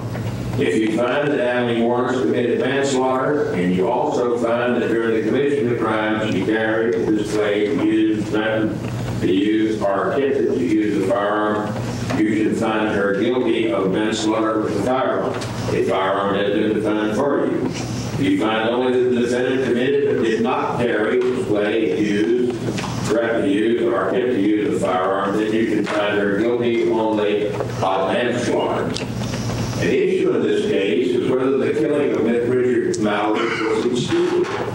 The killing of a human being is excusable and therefore lawful if committed by accident and misfortune. In order to find the killing was committed by accident and misfortune, you must find the defendant was 1. Doing a lawful act by lawful means with usual care and acting without any unlawful intent. 2. In the heat of passion brought home by a sudden provocation sufficient to produce in the mind of an ordinary person the highest degree of anger, rage, or resentment that is so intense as to overcome the use of ordinary judgment, thereby rendering a normal person incapable of reflection. And 3, engaged in sudden combat. However, a killing that occurred through sudden combat cannot be excusable if a dangerous weapon was used or the killing was done in a cruel and unusual manner. A dangerous weapon is any weapon that, taking into account the manner in which it is used, is likely to produce a death or great bodily harm. An issue in this case is whether the defendant Aileen Wuornos acted in self-defense. It is a defense. It is a defense of the offense in which Aileen Wuornos is charged with the death of Richard Mallory resulted from the justifiable use of force likely to cause death or great bodily harm.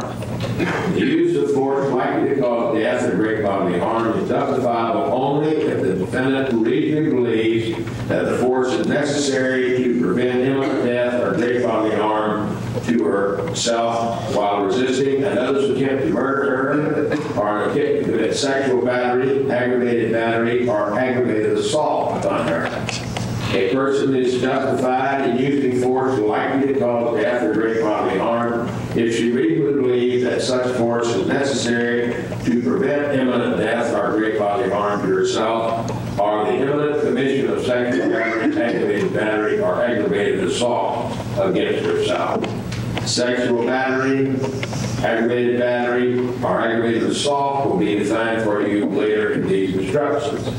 However, the use of force likely to cause death or great bodily harm is not justifiable if you find 1, that Aileen Wuornos was attempting to committing or escaping after the commission of robbery, or 2, Aileen Wuornos initially provoked the use of force against herself unless the force asserted toward the defendant was so great that she reasonably believed that she was in imminent danger of death or great bodily harm and exhausted every reasonable means to escape the danger other than using force likely to cause death or great bodily harm to Richard Mallory. In good faith, the defendant withdrew from the physical contact with Richard Mallory and indicated clearly to Richard Mallory that she wanted to withdraw and stop the use of force likely to cause death or great bodily harm, but Richard Mallory continued to resume the use of force.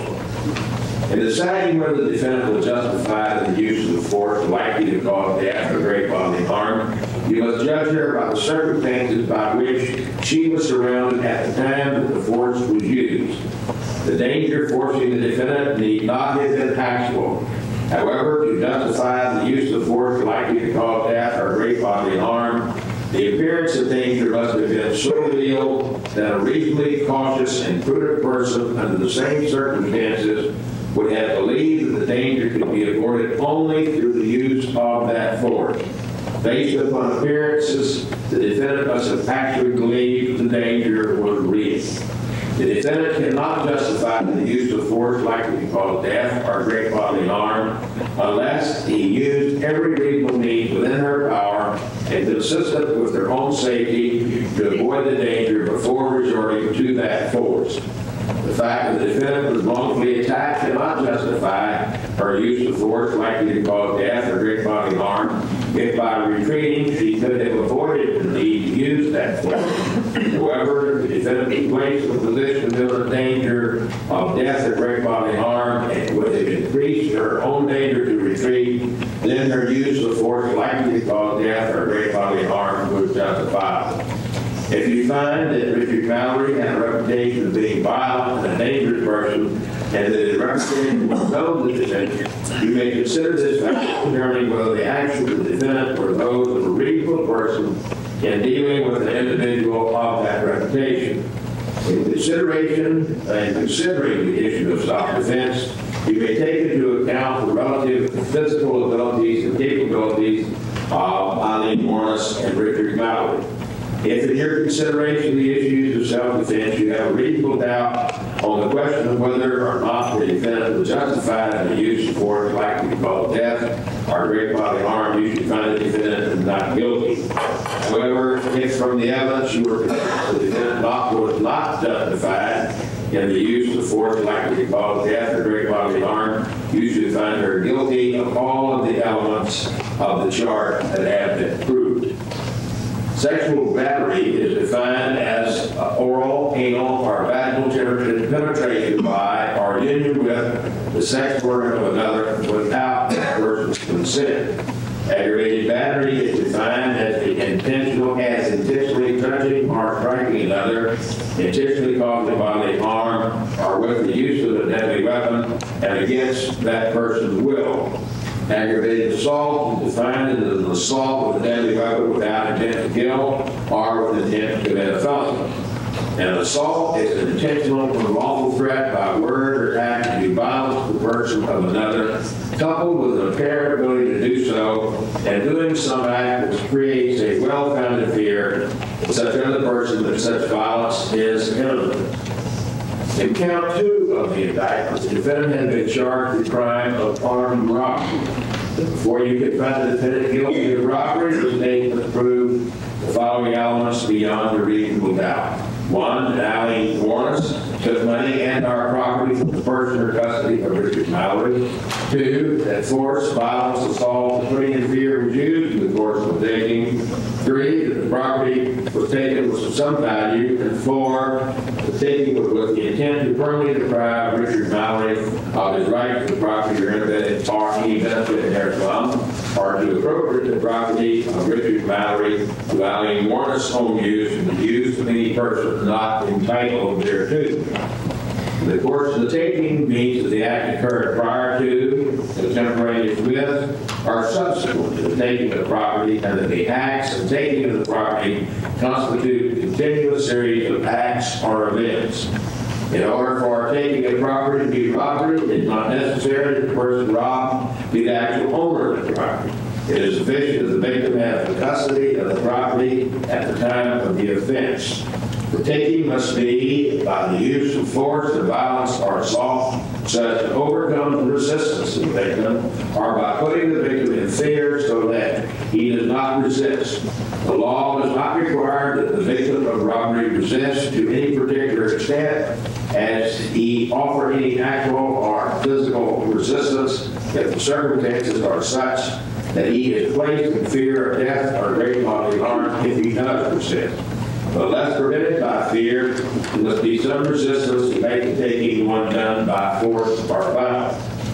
In order for a taking by force, violence, or putting in fear to be robbery, it is not necessary that the taking be the first of the victim. It is sufficient if the property taken is under the actual control of the victim so they cannot be taken without the use of force, violence, or intimidation directed against the victim.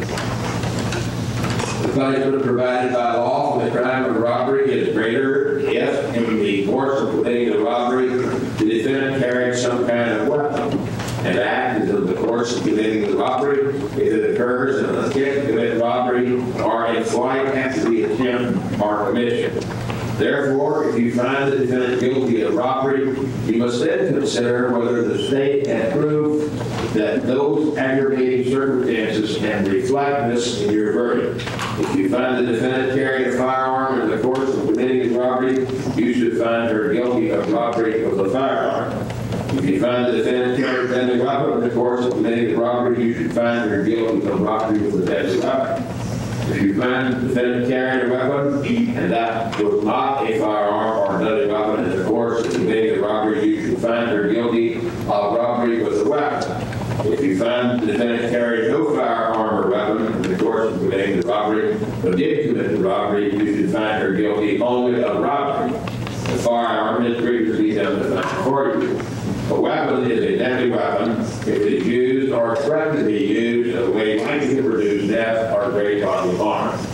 A weapon is legally defined to be any object that could be used to cause death or inflict serious bodily injury.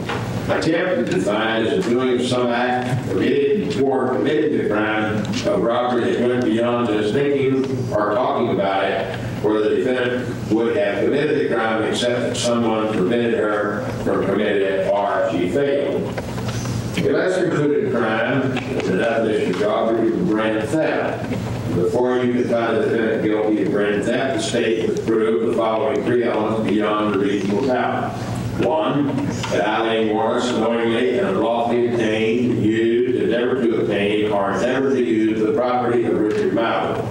Two, that she did so with intent to either temporarily or permanently deprive Richard Mallory of the right to the property or any benefit from it, or to appropriate the property of Richard Mallory to her own use or to the use of any person not entitled to it. And three, the property was a motor vehicle. A lesser included crime included in the definition of robbery is petty theft. Before you can find the defendant guilty of theft, the state will prove these elements beyond a reasonable doubt. One, that Aileen Wuornos knowingly and unlawfully obtained, used, endeavored to obtain, or endeavored to use the money and or property of Richard Mallory. And two, that she did so with intent either temporarily or permanently deprive Richard Mallory of the right to the property or any benefit from it, or to appropriate the property of Richard Mallory to her own use or to the use of any person not entitled to it. Obtain or uses any manner of taking or exercising control over the property, making any unauthorized use, disposition, or transfer of the property that never means to attempt or to try. Property means anything of value, including real property, including things growing on, things to and found in land, tangible or intangible personal property, including rights, privileges, interests, and claims, and services. A defense is going to assert in this case a voluntary intoxication by the use of alcohol. The use of alcohol, to the extent it merely arouses passion, diminishes perceptions, releases inhibitions, or clouds reason and judgment, does not excuse the commission of a criminal act. However, where a certain mental state is an essential element of the crime, and a person was so intoxicated that she was incapable of forming that mental state, the mental state would not exist, and therefore the crime could not be committed. Now, I told you the premeditated design to kill is an essential element of the crime of murder in the first degree.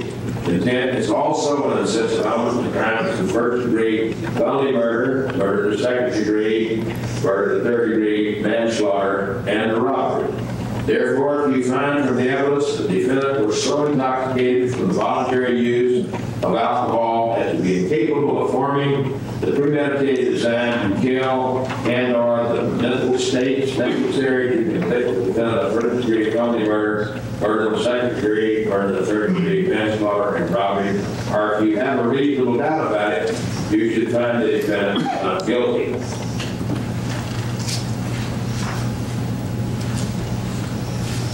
Aileen Wuornos has entered a plea of not guilty. This means that you may presume or believe that the defendant is innocent. Presumption stage of the defendant and each material allegation of the indictment through each stage of the trial until it has been overcome by the evidence to the exclusion of and beyond a reasonable doubt. To overcome the defendant's presumption of innocence, the state has the burden of proving the following elements. 1, the crime with which the defendant is charged was committed, and 2, the defendant is the person who committed the crime. The defendant is not required to prove anything. Whenever the words reasonable doubt are used, you must consider the following. A reasonable doubt is not a possible doubt, a speculative, imaginary, or a forced doubt. Such a doubt does not influence you to return a verdict of not guilty if you have an abiding conviction of guilt. On the other hand, if after carefully considering, comparing, and weighing all the evidence there is not an abiding conviction of guilt, or if after having a conviction it is one which is not stable, but one which wavers and vacillates, then the charge is not proved beyond every reasonable doubt, and you must find the defendant not guilty because the doubt is reasonable.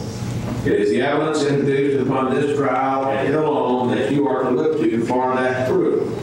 A reasonable doubt as to the guilt of the defendant may arise from the evidence, in conflict of the evidence, or the lack of evidence. If you have a reasonable doubt, you should find the defendant not guilty. If you have no reasonable doubt, you should find the defendant guilty. As juror, it is up to you to decide what evidence is reliable. You should use your common sense in deciding which is the best evidence and which evidence should not be relied upon in considering your verdict. You may find some of the evidence not reliable or less reliable than other evidence. Consider how the witness acted as well as what the witness said. Some of the things that you should consider in your deliberations are that the witness seemed to have the opportunity to see to know the things about which the witness testified. The witness seemed to have an accurate memory. Was the witness honest and straightforward in answering the attorney's questions? Did the witness have some interest in how the case should be decided? Does the witness testimony agree with the other testimony and the other evidence that has been presented in the case? Has the witness been offered or received any money, preferred treatment, or other benefit in order to get the witness to testify? Has any pressure or threat been used against the witness that affected the truth of the witness's testimony? Did the witness at some other time make a statement that is inconsistent with the testimony she gave or he gave in court? Was it proved the witness had been convicted of a crime? You may rely upon your own conclusion of the witness. A juror may believe or disbelieve all or any part of the testimony and evidence of any witness. Expert witnesses are like other witnesses with one exception. The law permits an expert witness to give an opinion. However, an expert opinion is only reliable when given on a subject about which you believe him to be an expert. Like other witnesses, you may believe or disbelieve all or any part of the expert testimony. The defendant in this case has become a witness. You should apply the same rules to consideration of her testimony that you apply to the testimony of other witnesses. The Constitution requires the state to prove its accusations against the defendant. It is not necessary for the defendant to disprove anything, nor is the defendant required to prove innocence. It is up to the state to prove the defendant's guilt by evidence. A statement claim has been made by the defendant outside the court has been placed before you. Such a statement should always be considered with caution and be weighed with great care to make certain it was freely and voluntarily made. Therefore, you must determine from the evidence of the defendant's alleged statement was knowingly, voluntarily, and freely made. In making this determination, you can consider the total circumstances, including but not limited to whether when the defendant made the statement she had been threatened in order to get her to make it, and whether anyone had promised her anything in order to get her to make it. If you conclude the defendant's out-of-court statement was not freely and voluntarily made, you should disregard it. These are some general rules that apply to your discussions. You must follow these rules in order to return a lawful verdict. You must follow the law and set out in these instructions. If you fail to follow the law, your verdict will be a miscarriage of justice. There is no reason for failing to follow the law in this case. All of us depend upon you to make a wise and a legal decision in this matter. This case must be decided only upon the evidence that you have heard from the answers to the witnesses and is seen in the form of the exhibits and evidence and these instructions of the law. This case must not be decided for or against anyone because you feel sorry for anyone or angry at anyone. Remember, the lawyers are not on trial. Your feelings about them should not influence your decision in this case. Your duty is to determine if the defendant is guilty or not guilty in accordance with the law. It is the judge's job to determine what a proper sentence would be if the defendant is guilty. Whatever verdict you render must be unanimous. That is, your verdict, let me read that again. Whatever verdict you render must be unanimous. That is, each juror must agree to the same verdict. It's entirely proper for a lawyer to talk to the witness about what testimony the witness will give if called in the courtroom. The witness should not be discredited by talking to a lawyer about his testimony. Feelings of prejudice, bias, or sympathy are not legally or reasonable grounds and should not be discussed by you in any way. Your verdict must be based on your views of the evidence and the law contained in these instructions. The evidence which has been admitted to show similar crimes, wrongs, or acts allegedly committed by the defendant will be considered by you only as the evidence relates to proof of motive, opportunity, intent, preparation, plan, knowledge, identity, or the absence of mistake or accident on the part of the defendant. I will now inform you of the maximum and minimum possible penalty for first-degree murder in this case. The possible results of this case are to be disregarded as you discuss your verdict. Your duty is to discuss only the question of whether the state has proved the guilt of the defendant in accordance with these instructions. If you find the defendant guilty of first-degree murder, she may receive either a sentence of death or a sentence of life in the state prison with a minimum mandatory term to be served of 25 years without eligibility for parole. Deciding a verdict is exclusively your job. I cannot participate in that decision in any way. Please disregard anything that I may have said or done that made you think I preferred one verdict over another. Each separate crime was charged in each count of the indictment, and while they have been tried together, each crime and the evidence applicable to it must be considered separately and a separate verdict returned as to each. A finding of guilty or not guilty as to one crime does not affect your verdict as to the other crimes charged. This time, I want you to go into the jury room for one purpose and one purpose alone, and that is to select your foreman or your forewoman, as the case may be. When you consider that one responsibility, if you will come to the second or outer door, we will give you the remainder of the instructions of the law. Ms. Groves and Mrs. Foster, if you will remain in your seats, I will give you further instructions in just a moment. I would ask the first 12 jurors to step in the jury. Does the defendant have any objection to the charges of the given or request of additional instructions other than those set forth in the charge? Yes, Your Honor. We have the objections previously said and also the objections relating to requested instruction number 1 and number 4.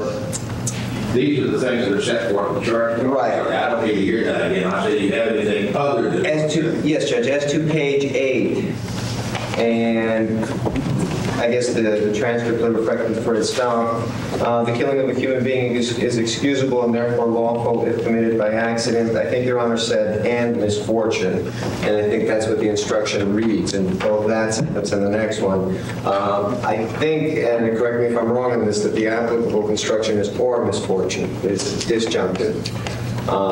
We would object to that for purposes of the record. today? I read it in the script. Your Honor, perhaps the language "or" is what the statute says, but I didn't follow you. I have no reason to quarrel with their position, Judge. You want me to read that instruction over again? Let me just take a look at it, Judge.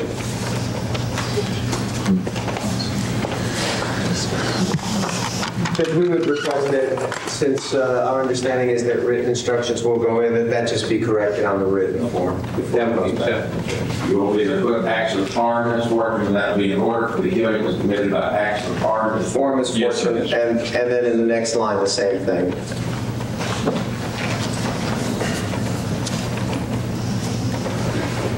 Judge, I'd simply like the record to reflect this council's had an opportunity to go over these instructions 3 times prior to the court reading it. That language contained in that, no objection was ever voiced to the court previously prior to the court's reading the instructions. Well, we made our request, Judge. I think we all agreed to it. We didn't need the speech. Because I know we over here to do it, find Beyond that, Your Honor, if you may just give me a moment.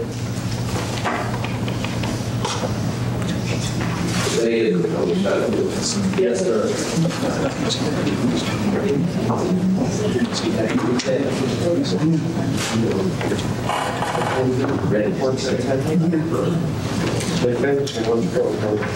We're just checking the type version of your handwritten one, Judge.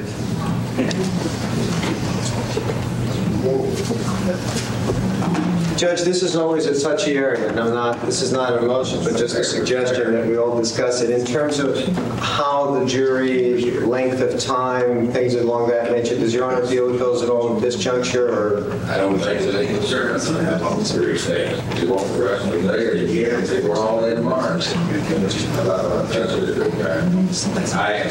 learned from my wife not to borrow trouble. I do pay attention to what I'm going to kill.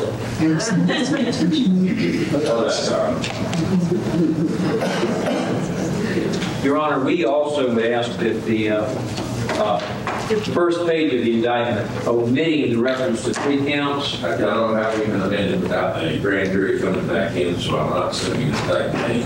I know your usual policy, Your Honor. Have you been able to get the page 11 retyped? Yes, sir, and I have read his retyping, and I think it's fine. I think it's fine, objection.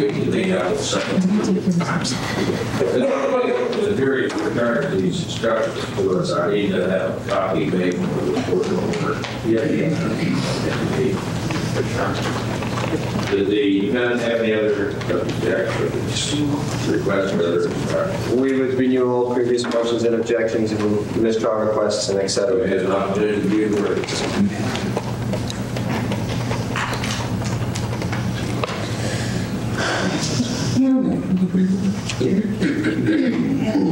Judge, there are the closing argument objections, but those We're are... going to get that. Right, that's what I'm talking about. They doesn't have you selected your foreman or your forewoman. That person that you have selected as your foreman will preside over your deliberations like the chairman of a meeting. We have prepared a verdict form that conforms to these instructions. This verdict form and these instructions will go with you together with the evidence that's admitted herein. So you have agreed upon your verdict. Your foreman or your forewoman acting for the jury should date and sign the verdict form and return it and the jury to the courtroom. Your information dated 27th January. Your verdict must be unanimous, that is, your verdict must be agreed to by each of you. In closing, let me remind you that it's important you follow the laws that come out of these instructions when deciding your verdict. There are no other laws that apply to this case. Even if you do not like the laws that must be applied, you